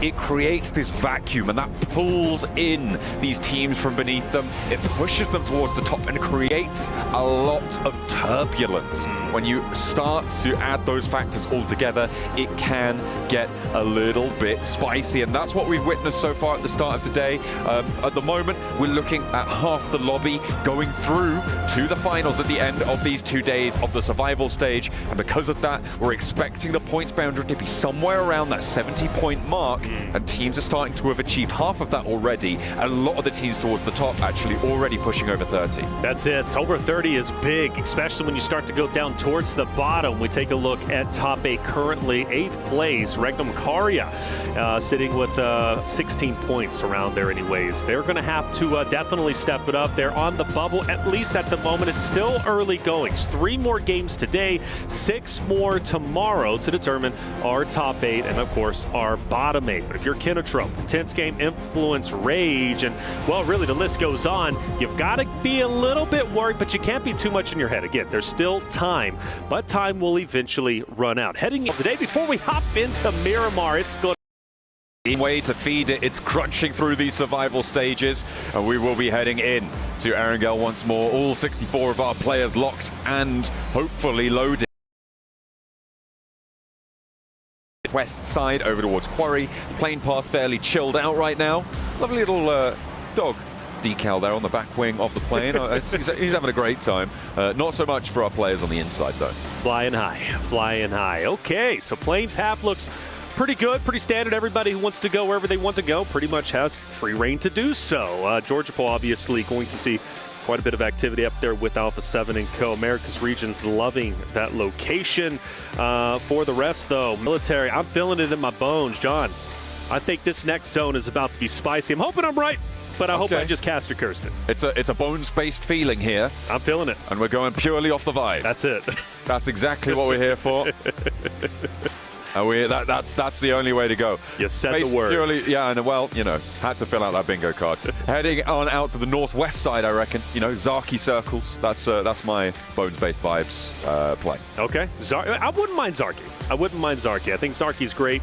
Again, a couple of teams that notably love to go out there. Actually, speaking of which, let's talk about it. Alpha 7 typically goes towards Zarki. Georgia Pool, Lipovka is where they decide to go this time around. And, well, we don't get either, but we do get right in the middle of what we were predicting. I'm still happy with this, and it's going to benefit quite a few other rosters. For example, E-Arena, Kinotrope going to be feeling quite happy. Power, who's had a standout day, currently sitting in third place, 31 points. And, well, let's not forget also getting that Game 2 winner chicken dinner on Erangel, now set up quite nicely to potentially do just the same in game number 4. They'll be central at the moment, a bit spread out, but plenty of time to get together. For Yangon Galactica, they are going down towards military to start looting up and also, of course, get their vehicles. Now, for them, though, maybe a potential to go over to the Western Bridge, maybe a scuffle with Kinotrope, maybe R8, but still early goings, and I'm not seeing any hot drops at the moment. No, there aren't going to be too many right now. The plane path cutting straight through the middle allows a lot of access to places. I mean, obviously that Ivan relocation to Lipovka, going to that backup drop, it really just opens things up. If they'd have stuck to their guns and tried to go to North, by to one another right now, up towards Yasnaya, but it looks like they're just sort of keeping each other at arm's distance. They don't want to get too aggy with it, and I think rightly so. You certainly, when you have a numbers advantage, don't want to push too hard, and Influence Rage as well, just looking to keep things calm, especially down in that 12th place. They want to get out of this early drop into those later game rotations. Falcons also pretty much dead center. They have nobody around them, at least at the moment. They've had a stellar day. We talked about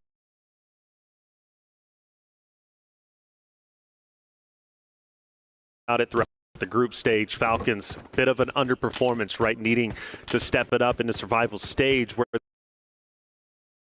so weird not to see Alpha 7 representing themselves during the Smash Point group or finals just coming up next week. But for Alpha 7, they're still relatively healthy. I do feel like they have gotten punished at multiple moments, but for now, I'm not too worried about them. I think they're going to be just fine. Now, for other teams from the Americas region, Influence, Rage, Intense Game, I do start to get a bit worried. I don't think they are performing well. And you go back to Influence, Rage during the group play, specifically their performance during day 1 group play for them, I felt they were coming in hot. I thought they looked great, but survival stage, nothing like their group play performance. No, I mean, it does really change the dynamic, as I mentioned before, right? When you are taking in every single match, no matter which groups we're in,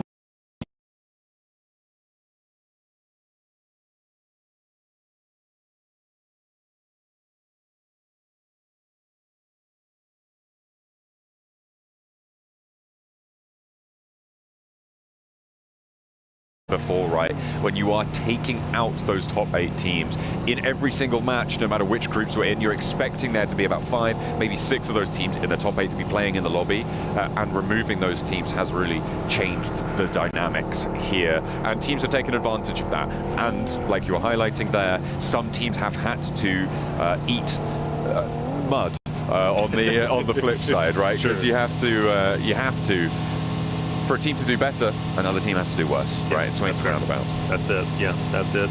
Well, I will say Team Vision, also another roster that surprised me being so far down. You go back to group play, and they were performing incredibly well, having plenty of highlight moments. Were they in the top echelon? No, but Vision, still a team that is struggling. Ragnum Karya now in a fight against AXTMG and Silas, a guy who, again, is trying to create history for himself. He's already has a large history of performances and great moments throughout PUBG Mobile history. This tournament would complete the trifecta he's currently trying to get, so that's a big opening elimination for him. And for AXTMG, the struggles live on.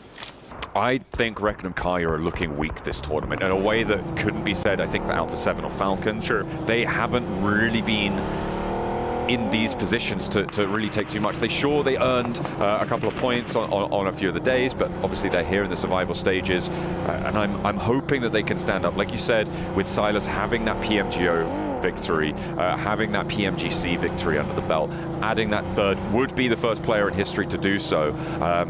But at the moment, They need to piece it back together, especially coming off of a weak season back in Europe, right? These guys only qualified because they had that extra qualification spot from winning PMGO at the start of the year.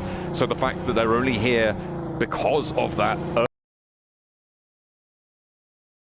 roster, and right now they're on 8th place, so they would, if things close down now, be going through, and I think I would be disappointed not to see them go through, but they do still have a long way to go, and when they're put back in the fold with the 8 teams already qualified, the same thing's true of as what I said for the Falcons, right? There are those questions that just don't have an answer right now. Alpha 7 and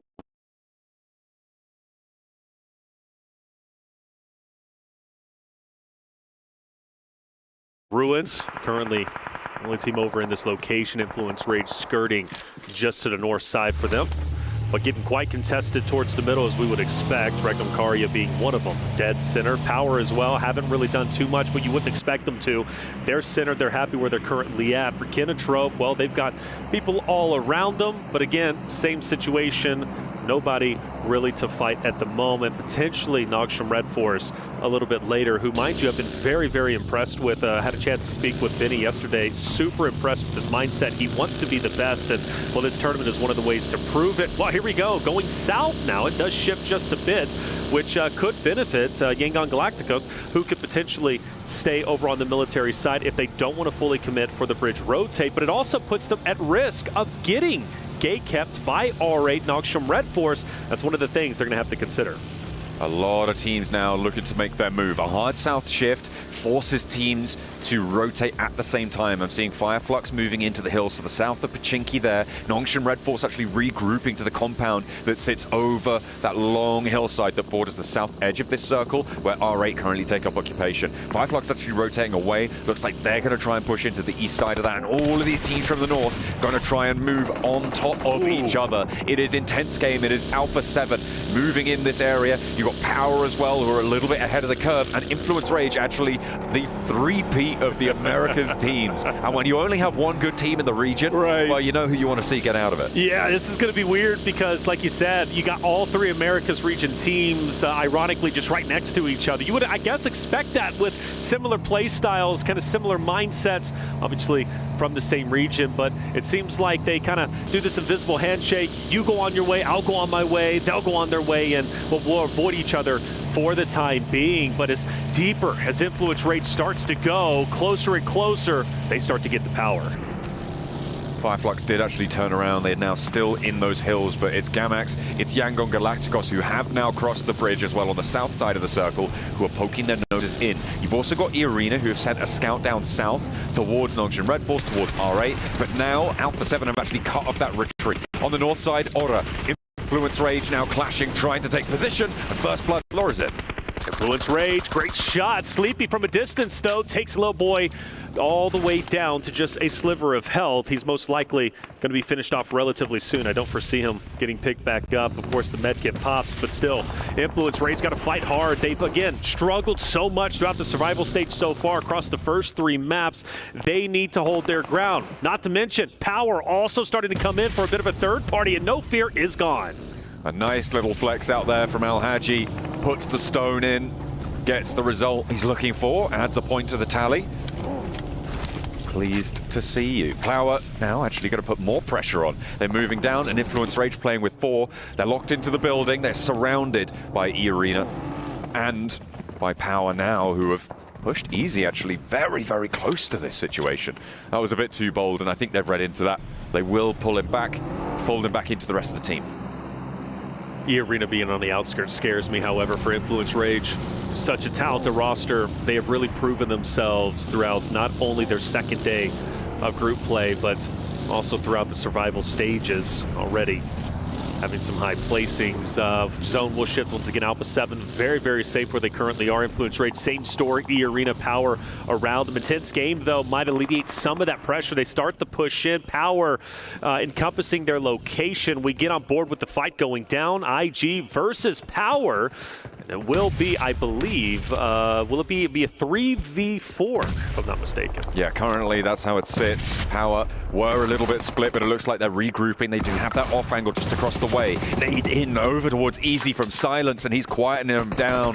pretty nicely there. Al-Haji holding the flank still against Influence Rage, but maybe he needs to worry about the inside, but handles business from Fidan on the outskirts there, looking to try and keep his team in this fight. Silas has the challenge down the alleyway, but both of them back off the angle. Here we go, Power pushing up, Petrino cooking a nade. Al-Haji wants to take him out before it can get thrown, but now he has to reposition himself. IG running on fumes, and Al-Haji looking to put him into the grave earlier than they wanted, and that's exactly what will happen. IG struggles will continue. Power have been stepping up today. A little bit lackluster, well, more than a little bit lackluster in the group stages earlier on in last week's games, but today it looks like Power are here to play. They added on some cheeky chicken dinners. They've been able to now get in and amongst it. It is a return to form for them. Hopefully they can keep this going. Oh, Vision. Just about to point out Ralph, he was separated from his roster. Falcons have been leaving players, stragglers, to be the scouts for the rest of the trio, whoever's out. First it was Redux in the last game, we were talking about him, and now this time it's Ralph, who's, well, potentially in no man's land. I say that, but here comes the rest of the roster trying to pick him back up. Getting Ralph back into the fight, being a four-man unit, is definitely going to be the way they want to go. It's a question now of vision and how hard they want to push this engagement. The forward duo for Falcons have a position in this next circle. Koa and Navallo looking to try and stanchion them down. Try and keep things under control here. Koa puts pressure. The res was sent over towards Ralph. He's up there in a vehicle now and they can rotate away. Vision actually not opting to crash onto that position. Instead, trying to get ahead of the rotation and split Falcons off from their forward duo. Now it's a question of Power, and do they want to continue to push the issue? And I guess not at the moment. Vision unintentional though. Even though they do go up top, they still manage to pass by Falcons, and they are in hot pursuit, shooting some shots at Ralph. The early knock that they got a little bit earlier, now trying to get the finish. Influence Rage also in the area, and they're going full send. AXTMG also off in the line of sight. So this is getting a bit chaotic in the open field, and as they are pretty much dead center of the zone, everybody's going to be collapsing in. And now Jiggle from Horra. Regis, you got Silas also up there, and Vision Bolt is pushing in, trying to take everybody on, and he's going to fall a bit flat. Vision do a mad rotate through everybody in the circle into the middle of an open field. It was a death ball that they just sent in, hoping to all hell that they'd make it, and they just really didn't. It was honestly a pretty terrible position there for Vision to take. 100%. I think that is probably, coming off of from the Falcons, what was potentially one of the most exciting, fresh, new, dynamic rotations in the tournament so far, into what I think I would categorize as the worst rotation I've seen this tournament. Fully agree, and especially because you get a fresh knock on the Falcons and you don't even fully commit for the finish. You have the man advantage in that moment, and then you decide to pull away, allow Falcons to get the res, and then full send it in the middle of 5 teams? Nah, that just doesn't make sense, and, well, clearly they are struggling today as they just sit at the very bottom with only 2 points. Hopefully they'll start to get it together. A lot of teams on the north, stragglers, trying to come on in. Kinetro, Power, you also have Influence Rage as well. It's going to be pretty tight up towards the northern side of the zone. The first team to get in might be able to play Gatekeeper, but for the time being, everybody's got a lot of space to work with, but that's the thing. There's just a lot of space out in the open, vast area, which is the zone. Yeah, that hillside to the south edge, that tree-covered hill ridge that currently R8 sits on, that Fireflux is sitting on as well, it can contain maybe one more team, but it's going to start to get squashed. Alpha 7 going to be looking to do just that. Meanwhile, on the northwest side, Influence Rage, they're trying to move, but so are Power. And Power are on form today. With 5 elims already, they found Lorazin. AXTMG going to look for that flush as well. And the third party's coming through from Falcons, who have managed to all get to the same shack out in the open field. That's it, same shack, so they're going to be all together. They can focus fire, but they are being gate kept just a little bit by Noxium Red Force way off in the distance at the compound. So Power need to, or should be Falcons need to be a little bit careful. For Power's perspective, though, the reason why they were so successful in that little scuffle they had with Influence Rage has spread themselves apart with the 2-2 split. Power are moving together as one unit. They are wolf packing, making it very difficult for any stragglers or any split ups, like, for example, Influence Rage, or maybe even Kinetrup for a moment to fight against this 4-man unit of Power. And I think I owed their success to, again, them being on the same page, sticking together. It's hard to take on a full force unit. But teams now start to settle down a little bit. Kinetrup is going to go ahead and take over the eastern side zone. Power will start to move in.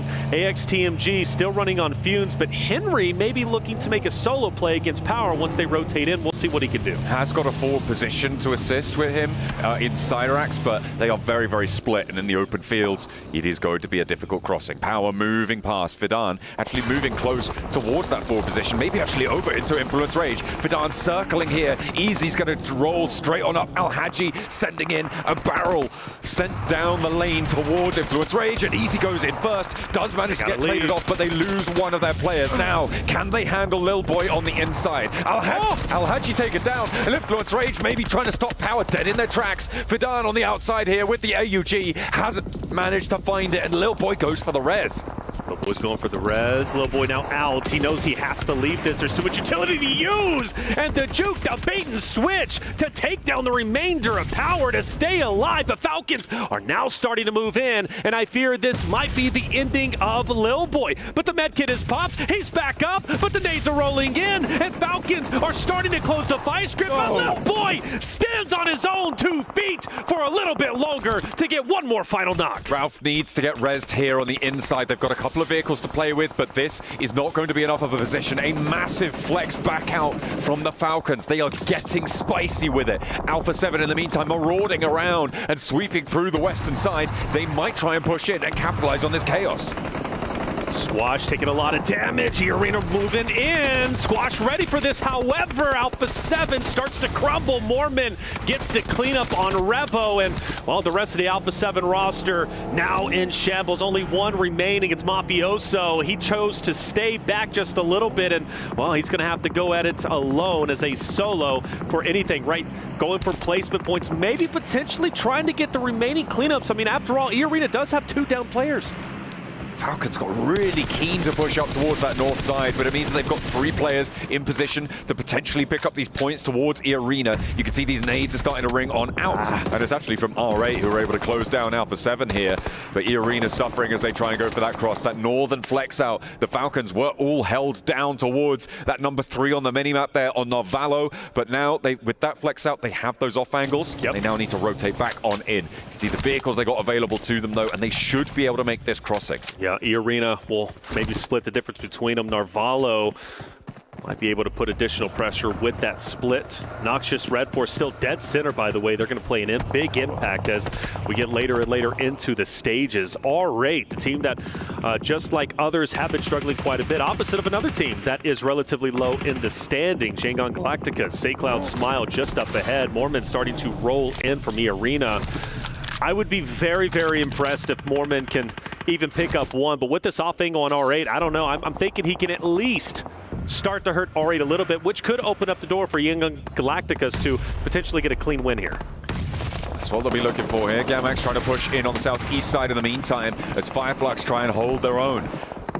So far, looks to be in the favor of Fireflux, but Regnum Kaya are chiming in across the way from the north side, pulling them now down to 3 confirmed. Gamax playing with just the 1. It may not be enough to take down Fireflux, but damage has been done, and that's going to slow them down. Talking about those holds out to the west side towards Yangon Galacticos, it really does entrench them in this position a little bit longer.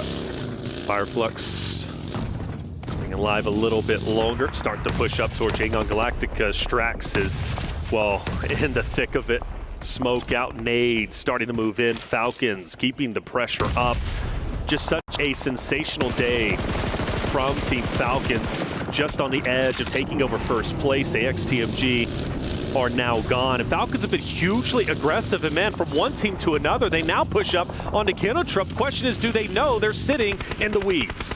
They have managed to spot that first knock, right? So they know that there is a team there sort of trying to navigate the northern side with a hard north shift. It would be a very viable team to try and take out, but Falcons overcommitting here would expose them to Nongshim Red Force, who have been in this compound since the start of Phase 2, almost Phase 1, in fact. They have been chilling here in big ways, right? One Elim, very quiet, difficult to leave if they had to rotate away, but they have control over so much of this open ground now. now. Without a doubt, and not to mention playing gatekeeper to Fireflux, playing gatekeeper to Yangon Galacticus, who's going to have to move into them potentially. So I expect them to be at 5 eliminations relatively soon if they can do everything right. They're already in a very healthy spot, just 4 points away from taking over first place. R8 has been tempting this fight opposite of Falcons for quite some time. They managed to stay up. They, of course, only have 3 members, but you can do a lot of damage with 3. But you mentioned Noxum Red Force playing the gatekeepers, and well, Damar's going straight into him.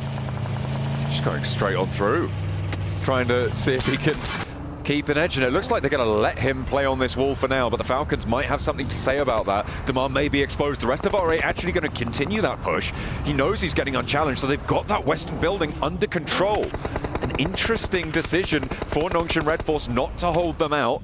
They're going to give the western side of the compound to R8. Compound so critical to keep in play, especially if you get blessed by the next zone, which could very well happen. Now, you do have to consider another fight, obviously, right before your eyes. Fireflux as well as Yangon Galacticus, as they might cannibalize each other. As soon as that happens, now they move into Noxious Red Force and the R8 fight. So it's going to be one fight to another, and now you have to prioritize which one is more important for you to take the third party or go head-to-head. For Fireflux, they can, in fact, wrap around the eastern side and maybe take over where the crate is currently at, or they can decide to push. Right now, they're just kind of seeing what's out there, but with the hovercraft, I think Yangon Galacticus need to take advantage of that. For me, I'm wrapping around. I don't want to full send it. I don't want this third party, but maybe they do. I mean, it's already smoking. It's really dangerous to be heading on in like that, but Yangon Galacticos full crash onto the northern point, and Nongshim Red Force look to hold. A meat grinder found through the window, but Yangon Galacticos somehow avoid the spinning blades that Nongshim Red Force will send out towards them. Smile is hunting them down, and that's 3 players already falling. Romeo the only casualty. R8 looking at third party, but not really finding too much. It's over almost before it started, and Fireflux are now in on the east side. But Doc also hits a great shot onto Solus from Fireflux through the window, and now he can capitalize with the nade. You have, of course, Marth and R8 on the outskirts. Nades galore starting to come through. Doc still standing up with the full challenge on the outskirts. Matt Cap, though, great shots with the DBS, will push Doc back. Forces it back into the inside of the building. Yangon Galacticos and R8 are dealing with each other right now, which means that this is a 1v1 on this corner of the compound, and Doc wants to try and conclude that point and play on from there. Yangon Galacticos successful on the first crash, but R8 challenging them now on the angle, playing with 3 as well. Marth retreats back up to the warehouse, and the Falcons have been marching ever closer as time goes on, but finally Narvalo has a knock sent his way, and they'll have to slow it down just for a beat. Massive fan of R8 disengaging, going to the shed. That's going to give them a great foothold within this chaotic compound area. Meanwhile, for Kinotrope, they are in dire straits. You already got 1 player very weak and down. You've got 2 more who's also relatively weak. You've got, of course, got a team pushing up onto your location. Nowhere to hide, nowhere to go. The only thing you can do is hit the dirt. For Regnum Karya, you mentioned them underperforming. Well, look at them now. Top 8, also all 4 players alive and pushing the issue on the remaining players at Kinotrope. Silas lands an aid right on their heads there now with 1 player left standing. They are going to try and take down Kinotrope entirely. Ooh, nearly getting that full knock, but Silas has to disengage. He is going to have to fall back to the rest of his team. Only 1 nade left, and you want to be saving that for a little bit later, especially in these open fields. They are so valuable. Without a doubt, but they also have a drop, so that's going to be big for them as well. Falcons still on the outskirts. R8 starting to tease them a bit with a couple of shots. It's going to be tough to take down R8. Obviously, Falcons keep them at bay. You still got Yangon Galacticus, who's going to be just behind you. And for Fireflux, Matt Cap, I believe, is down and out, and that will be the end of Fireflux. Regardless, still a great game. In second place, they will continue to stay within top 8. Now, for Nogsham Red Force, 1 player remains. That's going to be Doc, who heroically stayed alive on the 2nd floor building of where he currently is. Now, for Falcons, are they potentially making a push? Are they making a rotation? Well, no, they've got to park the bus because R8 continues to punish them. They try and get up towards the hay bale, but the cover isn't there. Damar has been tearing them to pieces. Chunks of Falcon flying left and right as he's blasting them away here, and it's just unfriendly atmospheres out on the northwestern side. There's more to do. Marth's going to have a go, have a crack, and now it's just the one player. No, it's the no players as Falcons fall flat on their rotate up towards the north. Which is so disappointing. Falcons were on fire. The way they were pushing teams was excellent, and they didn't want to fully commit for this compound play. They wanted to skirt the edge, but there's just no coverage on the outskirts, right? And unfortunately, a little bit too overexposed, but good on R8 to take advantage of that moment. Now, all eyes on Regnum Karya, who have to push through an open space. Smoke so valuable in the moment. Now, it's just a mad dash forward. The question is, can they even make any headway? R8, Yangon Galacticus, Doc from Noxium Red Force is going to be looking straight at him. Immediately covering this field in smoke. Stage 8 circle closes dead center, and that will put us on the north side of this compound. None of these teams currently have position there, so if Regnum Karya can get up to the wall successfully, they're going to have a great shot here, but they're going for the wraparound. Damar on the wall looks to try and hold his nerve, but he's already taken down in a second as well. A blast on the sidelines here for R8, and they will be torn apart. Regnum Karya with a clean roll-up and give themselves a chance for 12 elims and more into this circle. 4 elims remain, could be a 26-point game. Absolute insanity. Regnum Karya looking so incredibly strong. Down to our top 3. Duck from Noxium Red Force to Solo, who has stayed alive as long as he possibly can. Looking to play spoiler to the chances of Regnum Karya, potentially Yangon Galacticos 4 and 3, both respectively alive for those very rosters. Doc, though, give him credit, man. Staying alive is just massive in this moment. And the question is, who wants to make the first move? I don't know just yet, but with the way that Regnum Karya just pushed into R8, I've got to favor him. I'm thinking about Regnum Karya and their position and thinking perhaps they want to try and take the wall side of this compound. You could potentially be there. It's fairly nadeable, which makes it a little bit dangerous depending on what sort of utility Yangon Galacticos are going to be working with. But having that angle that controls the open courtyard to the north side of this Yangon Galacticos building would be absolutely huge. But for now, Regnum Karya going to allow themselves a little bit of time, a little bit of breathing room, get those healing ticks back up from those stims. They also don't know where this last solo player is, which means that they're probably wary as to where that off angle could be.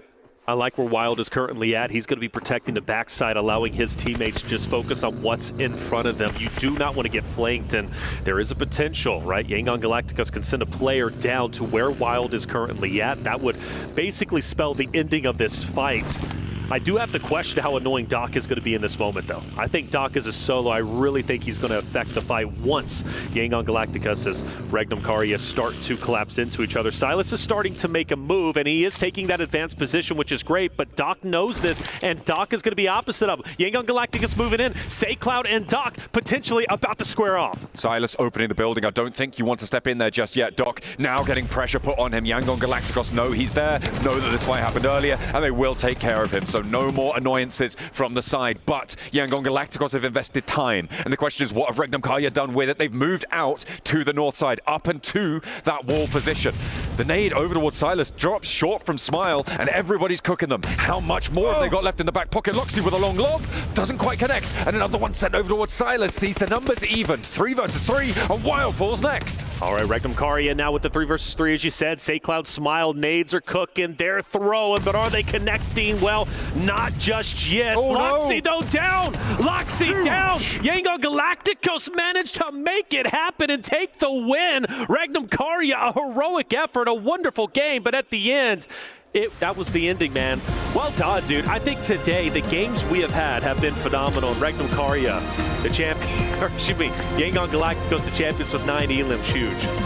A brilliant result for them in the end.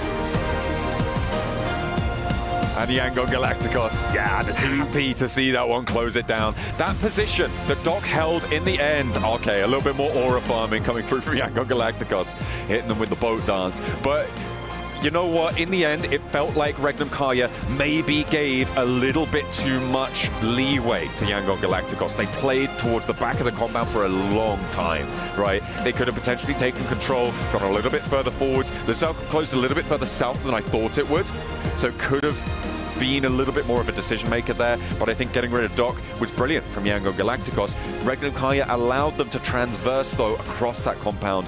they could have done more. 12 elims in a second place, however, that's going to put you up on, what, 18 points on the match, and that's a great result. Yeah, without a doubt, especially since we talked about their struggles. So, game like this, there it is. Game number 4 is done. We go to a break. When we come back, Game 5 Miramar coming your way.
And yet they're here like they're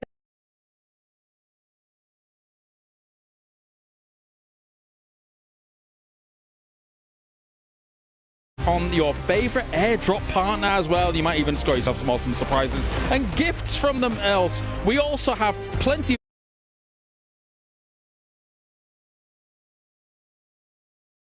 of unboxing going on here. I know Maxman's deep in unboxing right now between games because he's not done it before. We need to get him on it. Oh yeah? Yeah, he's going for it. Anyway, of course, it's now time to head over to the commentator team for all the action. It's Miramar, the Dusty Dunes. Let's go. So there you go. Beautiful 1 elimination games on this very.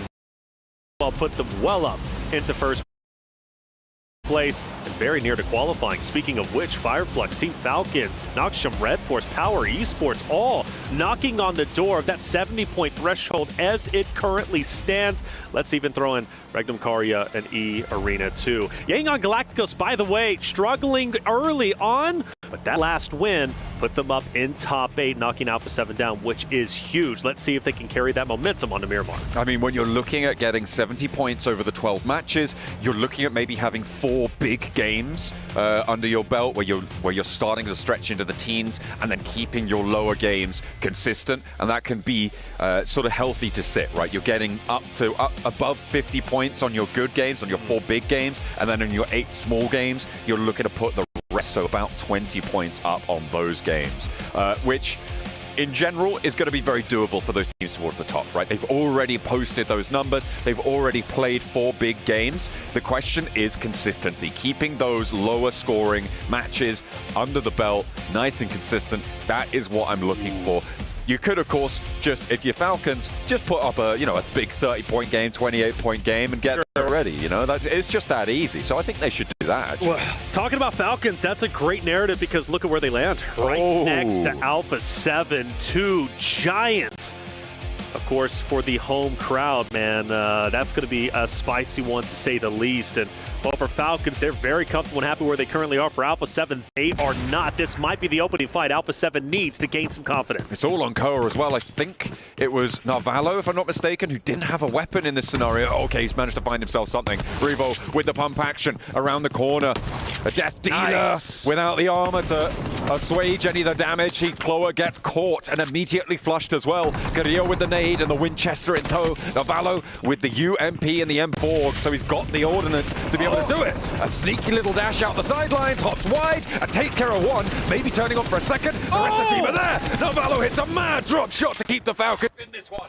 And he's going for the third. The third is right in front of him. That squash catches the backpack, but doesn't connect the shots. Navallo forced to reposition, pulling off a heroic effort. Now you got Redox, who's also pushing in to assist. This would be a tremendous collapse from the Alpha 7 roster, but Squash manages to drop Navallo, but not in enough time. Redox hits the final shot. Revo will fall, and therefore Alpha 7 will be the first team eliminated. A massive drop shot coming through from Navallo. A huge result for them to keep the Falcons in as 3, keep them towards the top spot, and that's how you kick things off here. And Alpha 7, they're not making the front page off of this match. That is guaranteed. A second drop, hot drop did happen in the meantime. It was over in Picado, and Rectum Kaya suffering heavily losses towards Power. Yeah, that's tough. 2 big teams taking some heavy losses, but Falcons getting that win. Navallo flipping the script is tremendous. Falcons should have been dead in that moment. Alpha 7 should have been leading with the squad wipe, but instead,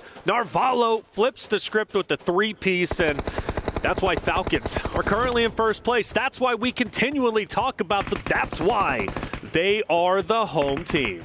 They have got a lot of strength to them. They lose one player, sure. But it was all on Navallo, right? You can't take it away from the guy. We do criticize him sometimes. You know, he is French, and that speaks for itself. Your words, not mine. But he's absolutely nailed that, to be fair. I could not imagine a better result coming through. That dash through the corridor caught Alpha 7 completely unawares. In that moment, they had their heads spun, and they just weren't able to get undizzy enough in time to be able to pull that one back together. It was absolutely insane, and just as we talked about Alpha 7 being strong on Miramar as well. It's ironic, isn't it? Really, the caster curse comes full-fledged, full send, but getting out of that hallway was essential. He doesn't do that. I firmly believe Alpha 7 wins that fight. Navallo doesn't pick up that many elims, but yeah, getting out, disengaging, and really keep spinning the heads of Alpha 7 was just tremendous. We obviously look at Power in this moment, a replay, seeing what happened to Rectum Kaya at the very beginning. Al-Haji getting active, taking one down in conjunction with his teammates, of course, and Rectum Kaya being put into the blender. Some shots. Power filling themselves today, and rightly so. You look at their group play to their survival stage play, night and day difference. Absolutely. I mean, that for Rectum Kaya, that felt like what should have happened to the Falcons, right? In that scenario, yes. Good. Yeah. It is the exact scenario that you imagine. Rectum Kaya, they lose a player, and they all go, "Oh, I'm hiding. Maybe I get a trade." Not Navallo, and he's able to pull that one back. And we've banged on enough about him, but it was pretty poggers, as they used to say. All right, that's a historic. Now you get wild. That's an old reference. That's an old reference. That one now. That is an old reference, indeed. That is a fossil. But I mean, honestly, we talked about it. Last thing I'll say, that could very well be the play of the day, without question. But the play of really, the Falcons are doing well today, man. Without a doubt, Falcons have flipped the script, and it's so great to see that. I spoke with Peck, right, the coach of Team Falcons, and he said it. Look, we still feel comfortable. If we go to survival stage, we're okay with that. Naturally, they don't want to, and they didn't want to. They wanted to go from group play straight into Smash Point format, but it is what it is. They go to survival stage to make the most of it, and they are clearly doing the best they possibly can. And well, for this roster too on your screen, Noxium Red Force been so very happy with their day 2 group play performance, and their survival stage performance is phenomenal. The question was, could they keep up that energy? Well, they absolutely have. Loxy last alive. We obviously saw what happened to Rectum Kaya just a little bit earlier. Loxy will continue to fight out in the desert as hard as he possibly can. Just a solo, though, a lone ranger in the Wild West. Let's hope he can keep things together. But he's got basically nothing as well, right? This is the downside. He had to evacuate Picado on the double, and he just didn't have time to really get anything on board. No meds, no utility, limited armor, ammos, that sort of thing. It's pretty bad. It's pretty bad. I wouldn't be too surprised to see Rectum Kaya going down in the next few few minutes, especially with teams moving so central as it stands to the east side of Montenuevo, out over towards Picado as well. A lot of teams have started to conglomerate, and we'll see if that is going to have an impact on Loxy's survival stakes. Yeah, I think he's pretty cooked at the moment, but you know what? Loxy's still up. We've seen solo players make an impact, but the rest of the story has to be on the remaining full-fledged rosters. Plenty of teams with 4 and 3 themselves. The Arena, who's had a standout day, top 6, well on their way into potentially Chumacera, maybe over towards where Kinotrope is currently at. Still plenty of real estate within the stage, within the zone. No reason to get too antsy at the moment. I do focus my attention though towards Vision, Influence Rage, Horra, intense game. Area up towards the top is starting to get quite contested. It is getting chock-a-block right now on the northwest side of Picado, up towards those hills and power grid. Not really too much breathing room here. And it is teams like Vision that need to get a go right now. Next circle just coming on through in a moment. Looking at the teams around the edge, you've got AXTMG trying to push in from Graveyard, R8 sweeping north, Gamax leaving from Los Leones. Not too many teams actually have to move because of this. I'm going to be interested to see how the Falcons get in here, because they're right next to Horra, where it seems like Narvalo is going to scout out their approach on the north edge of Montenuevo. Narvalo, the hero, the reason why Falcons are still currently playing. Gang on Galacticus opposite of Kinotrope, putting out some damage, actually some great damage. We go back to the initial start, and you notice Alpha 7 are clearing out Team Falcons until Narvalo clears the hallway, drop shot for the second, and then picks up the last remaining member in the corner of Squash and pops off. You see any motion from the players, really pieces it all together. You can see how much that moment meant for Team Falcons. My God, just the weight of the sheer brass bollocks on that player to hit that drop shot. Absolutely. It is unbelievable. And Ralph, very proud. You saw there that Ralph was absolutely thrilled with the result of that one. So a brilliant play coming through from them, and they're probably still going to be feeling themselves as they carry on with 3. E-Arena, though, with a challenge of their own now to deal with. It is Influence Rage, trying to keep things under control, but they've only got 2 players on the side for Influence Rage, and there's a third party off to the north from Vision. One of our first battles for center zone control. And you mentioned that third party. Well, Power is going to take down Mormon. Diego starts to answer back. A much-needed answer through the window. Snips it out. E-Arena, we'll see you later. Influence Rage took some damage. They lose 2 players, but good on them for staying up. And, well, you had Power with the third party off in the distance. Vision, as you mentioned, on that hilltop. The good thing is for Influence Rage, they are quite literally dead center. Despite them not having the man advantage in multiple fights, there's no reason for them to move. But Team Vision, same scenario. They're not going anywhere. And once Diego and Level, if they do have to leave that hardcover POI alone, any of the members from Vision, they're going to be ready. Vision on this high ground with suppressive shots out a lot of different directions here. It is a question of extracting value. You know, can you take to the mines and bring up some gems, or are you just going to be taken down with a big split, a lot of open area around you, maybe not managing that threat correctly? With only 2 points so far today, it seems like they haven't really got the wherewithal to hold a split like this. If you're going by the results that they've seen so far, as teams start to push in, their mettle will be tested, and we'll see if they can weather the storm. Benny's been in the dirt for quite some time, hanging out, scouting. Team Vision just up ahead.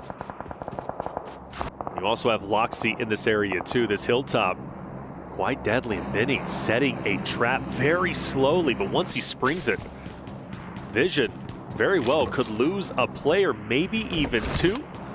A bit of a shift, not too much changes for Influence Rage, Power, Vision.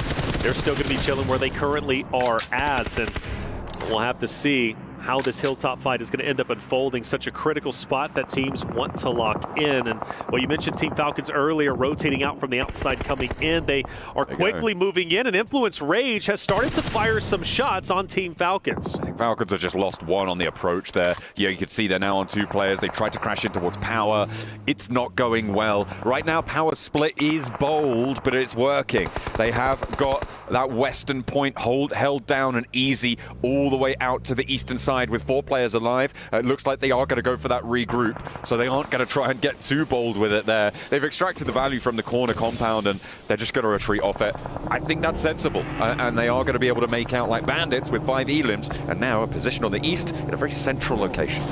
Very much indeed. Team Power looking so strong. Team Falcons taking the shack. I never liked this spot. John, I'm not a favorite guy for the shack, man. His spot is rough. I call it the Death Shack. IG is going to keep them in check, but that's where the Falcons decide to stay. As far as I'm concerned, any point Falcons get from this moment is a miracle. Every single point Falcons is able to accumulate is simply due to Narvalo. So we'll take the victories. We'll take the W's where we can get them. But for IG, hanging out at the moment. Horra, though, curious what they do from the outside looking in, because you got No Fear and co, who's going to be on the advanced position. And, well, they could simply push up into Falcons IG a little bit later on. For Yangon Galacticus, the winners, though, of our last game, Kinatrope keeping them back, forcing Yangon Galacticus to go all the way into Papa Blue and reposition. God, that's a throwback, Papa Blue. Okay. That's it. I'm bringing it back, baby. Oh, dear. Uh-oh. Yangon Galacticos going to re-rotate out on this one onto the south side, and Romeo dips back in. It's only stage 3. We are going to see them sent on in. Maybe scouting towards Kinatrope here, who are rotating out to the southeast side, but not getting too bold with it. I like that. He's heard a couple of those shots coming through. He'll know that there's a player now off in the distance. They can draw a little short, take a couple of shots. The rest of Kinatrope looking to respond here, and they'll be aware now of a presence to their south side on their flank. Fortunately, not too many other teams are going to put pressure on towards Kinatrope, so they can take the time to deal with this. Smile swings it quite wide. Kinatrope keenly aware of Yangon Galacticus' position and where they are rotating to. Bit of a pause on that fight. I think both of them, instead of engaging onto each other, specifically from Yangon Galacticus pushing up that hilltop for the fight's not going to be easy, so they wait for the next stage to pop. They might have an advantage here, and they will. They should be able to take over the hardcover POIs just on the edge of where the current stage is at, or maybe they can just go ahead and go a little bit deeper. But for them, now having that hardcover POI, gatekeeping Kinatrope could be huge. And for Cloud, I think he's setting the trap. I mean, he's close enough to take these shots. He's close enough to take this fight. The question is back up, and the question is, what pace do Kinatrope take towards it? Falcons under pressure now. They're 2 players alive, but for how much longer? Narvalo knocked. R8 want to try and circle in. Ralph now the last to stand. 9 rounds in the chamber. None of them are going to connect. A nice little do-si-do sidestep from R8, and that is the Falcons out of the running. They get 4 points on the match. They'll be okay with that. 46 points, not a terrible way to end match 5. Well, for the second game in a row, R8 will take down Team Falcons. They did it just on Erangel, map 4. They do it again here on map 5, albeit again, Team Falcons staying alive as long as they did, pulling out the heroic fight against Alpha 7. We'll give them their flowers despite the early exit. Falcons did exactly what they needed to do. For Cloud, he split from his team. Yangon Galacticus has sent their other 3 away, relatively split up. Cloud said, I'm staying back. I want to try and attack Kinatrope if I possibly can, but I believe Final is keenly aware that there is a straggler of Cloud hanging off in the distance, but that fight still hasn't unfolded just yet, but I'm sure it's going to happen eventually.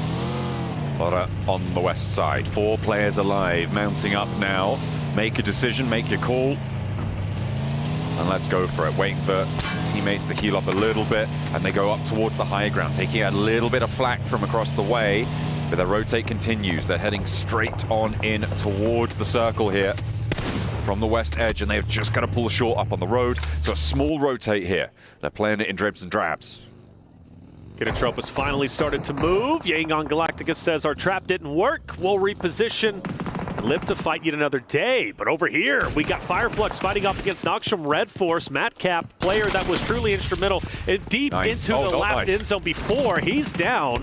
Now Noxium Red Force have a tremendous advantage, especially with Tizzy with the off angle. The question is with Scarface, he's been spotted, but I believe with that off angle, he might actually hurt Doc and Tizzy quite a bit if they try to rotate into Solus and catch. Matcap actually naded himself in that engagement, which is, look, that's bad, right? I would say you don't want to be doing that. That generally ends in disaster. Of a Fireflux losing a player in this compound, they had the numbers advantage. Sure, they maintained it, but it could have been a 2-1. Now, engagement. Scarface actually sending away, and I at this point, yeah, fair enough. I think this may be smart for Fireflux. Allow Nongshim Red Force to hold that longhouse for you. You know you've got power to your south. You want to try and hold face because third parties, they're going to come at you thick and fast if you get a little bit too spread thin. Yeah, he's got a great line of sight too. Nongshim Red Force, if they do move out of this spot, they should be spotted. Fireflux taking over the shed. That's going to be great for them. Power, most likely going to be the Grim Reapers of everyone in that engagement. Onto Horra. They spot out Kinatrop, fire a couple of shots. Kinatrop quickly as can be, trying to rotate out. They finally make do, but off in a distance, you've got another solo from Kinatrop, who's firing down on Horra, keeping them to the ground. Gamix also up ahead, and Kinatrop has to fight off. Power's position just keeps getting better and better with these circle shifts. Dead center, control of compounds, hillsides to play around as well. They're out in the open a little bit, but they've got so much maneuverability, and the teams around them have got none. That northern side, Visions are going to have to leave their high ground position that they've held for so long. And Loxy, who's been solo since that drop, is going to have to do the same. He's dead now, will not be playing on into this one. So from the north side, it's just Vision who have to make their dash. But the western edge is about to get chaotic. There are 4 teams looking to push on in from this location, and Gamex are going to look to stop them all. What a no fear taking down the vehicle. That's going to leave one of the member from Kinatrop out in the open. He can't really disengage from this fight. No fear is keeping his head down. And it's going to be up to, of course, Kinatrop to try and get this player out of there. The van starts to roll in. Do they hop in for a quick disengagement? They're going to need to. The question is, where do they go? Because Gamix hold the hardcover POIs just in front of them. But if they can somehow distance themselves from Horra, they can live to fight another day. But I got to be honest with you, I don't like where Kinatrop is currently at. The question is, can Gamex do this hold, right? Can they actually make it work? On the 5 matches they played today, 6 points only. The similar story back in the group stages. This is a team that has really struggled in this tournament. So I do wonder if they're going to be able to execute this hold in the same way that I'd have confidence that other teams could. A brilliant spray from Ozzy-san to find the knock over towards Horra, and once again entrenches them down in this ditch. They're going to have a really tough time. They're going to leave Jiggle, see how far they can go. No fear on foot, has to try and march his way on into this one, but it is just a hail of bullets he's met with. But do they know where he's currently at? Do they know he's going to be on foot? Ozzy-san really IG rolls in. Horra might be totally dismantled, and IG does exactly that, and now they can focus their attention on the remaining members who's going to be up top for Kinatrop. Final, big nade 3 down. Rafa, what are you going to do in this moment? Anything? Can he even get out? I don't think so. The fact that Kinatrop has turned the fight, turned the tides in their favor is tremendous. 17 tons of death crates in the area. Everybody's going down. Kinatrop looking to try and stay alive across the road, but they've still got to go a little bit further. Everybody needs to look both ways on this one, and it is just hell for leather as these bullets storm their way on in. No fear, spraying down, but it is Horra, I think, the only team to actually still have a representative alive, but the blue zone's going to push them out, and that is that. On the western edge, nobody makes it out. Insanity. We lose 3 teams just like that. IG blew that fight wide open, pushing in full send. No one was expecting that. I didn't even catch it until it was going down. I couldn't imagine how Kinatrop and Horra was feeling in that moment. But hey, our Americas region teams are highly aggressive, and that was a great representation of it. IG full send straight in. Well, that clears up quite a few players, and now we focus our attention. Influence Rage Diego from a distance, keeping the pressure on to R8. Central circle shift pops up for us, and again, over towards Power. They are going to look to keep this farming up on the points now with the 42 that they currently have. They want all that they can get out of this one. Feel themselves nice and safe. in towards the rest of the day. They've got 5 elims already on this match, and nobody really stepping their toes anywhere near them. Yangon Galacticos at this stage, I think, is their major threat. From this south side, the approach could be taken control of if they can get rid of AXTMG on 3 players on that south side. It's up to Romeo to call that out. Hey, Henry, Cyrex is going to be just behind us. Do we want to push the issue and take them down? Gatekeep them if we possibly can. My only concern would be power dead center, but hey, either way, they've got to deal with one or the other. Maybe even challenge Gamix, only because even though they're in a great spot, we know they are potentially a weaker team for Yangon Galacticos to push into.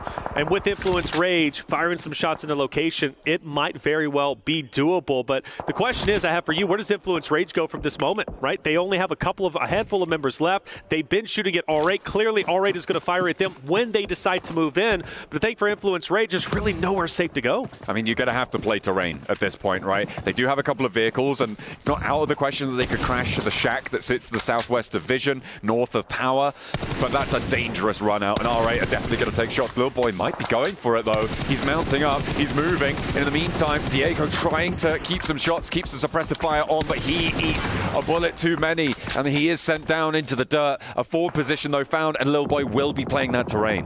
Yeah, I think for Influence Rage, they understood, look, R8's going to be an issue. Hopefully we can get it down. If so, it gives us more leeway to rotate in, but it just doesn't happen. You mentioned Yangon Galacticos pushing in to AXTMG. That's exactly what they do for just a little bit, but eventually back away. But the good news is for 2 players, at least SakeCloud and his duo, they managed to push a little bit deeper towards that airdrop. And now for AXTMG, there's really nowhere they can go that's safe. Power takes shots out towards Henry. He's down, he's flushed. Cyrex now looking to potentially regroup towards Devotee, who's trying to suppress Yangon Galacticos in turn, but will not be able to connect on the spray down. Cyrex up to the roadside now, and actually doesn't want to stop there. Gathering momentum, he's going to divert across and play on top of AXTMG's outpost. Devotee has his team regrouped towards him. Smile drops, great shots from a distance. AXTMG refusing to budge. They may not have the numbers, but they've got the heart and are utilizing it as much as humanly possible. A team that needs to claw their way up the standings, currently in 14th with 8 points. That's simply not going to be enough, but with 2 more games remaining, this being one of them, they understand what's at stake. They understand what they need to do. Power in such a beautiful spot, still dead center, all eyes on them. But of course for Lil Boy, 2 players from Gamix up ahead. He lost his duo just a little bit earlier. Full Sin, Panda's out, and Lil Boy is looking to challenge. Oh, with the pan, you're kidding. Doesn't quite connect, just a little bit to the side. I would love that. That would have been beautiful, but no.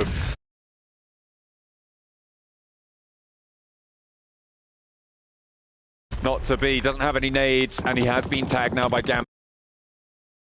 Continue, and it's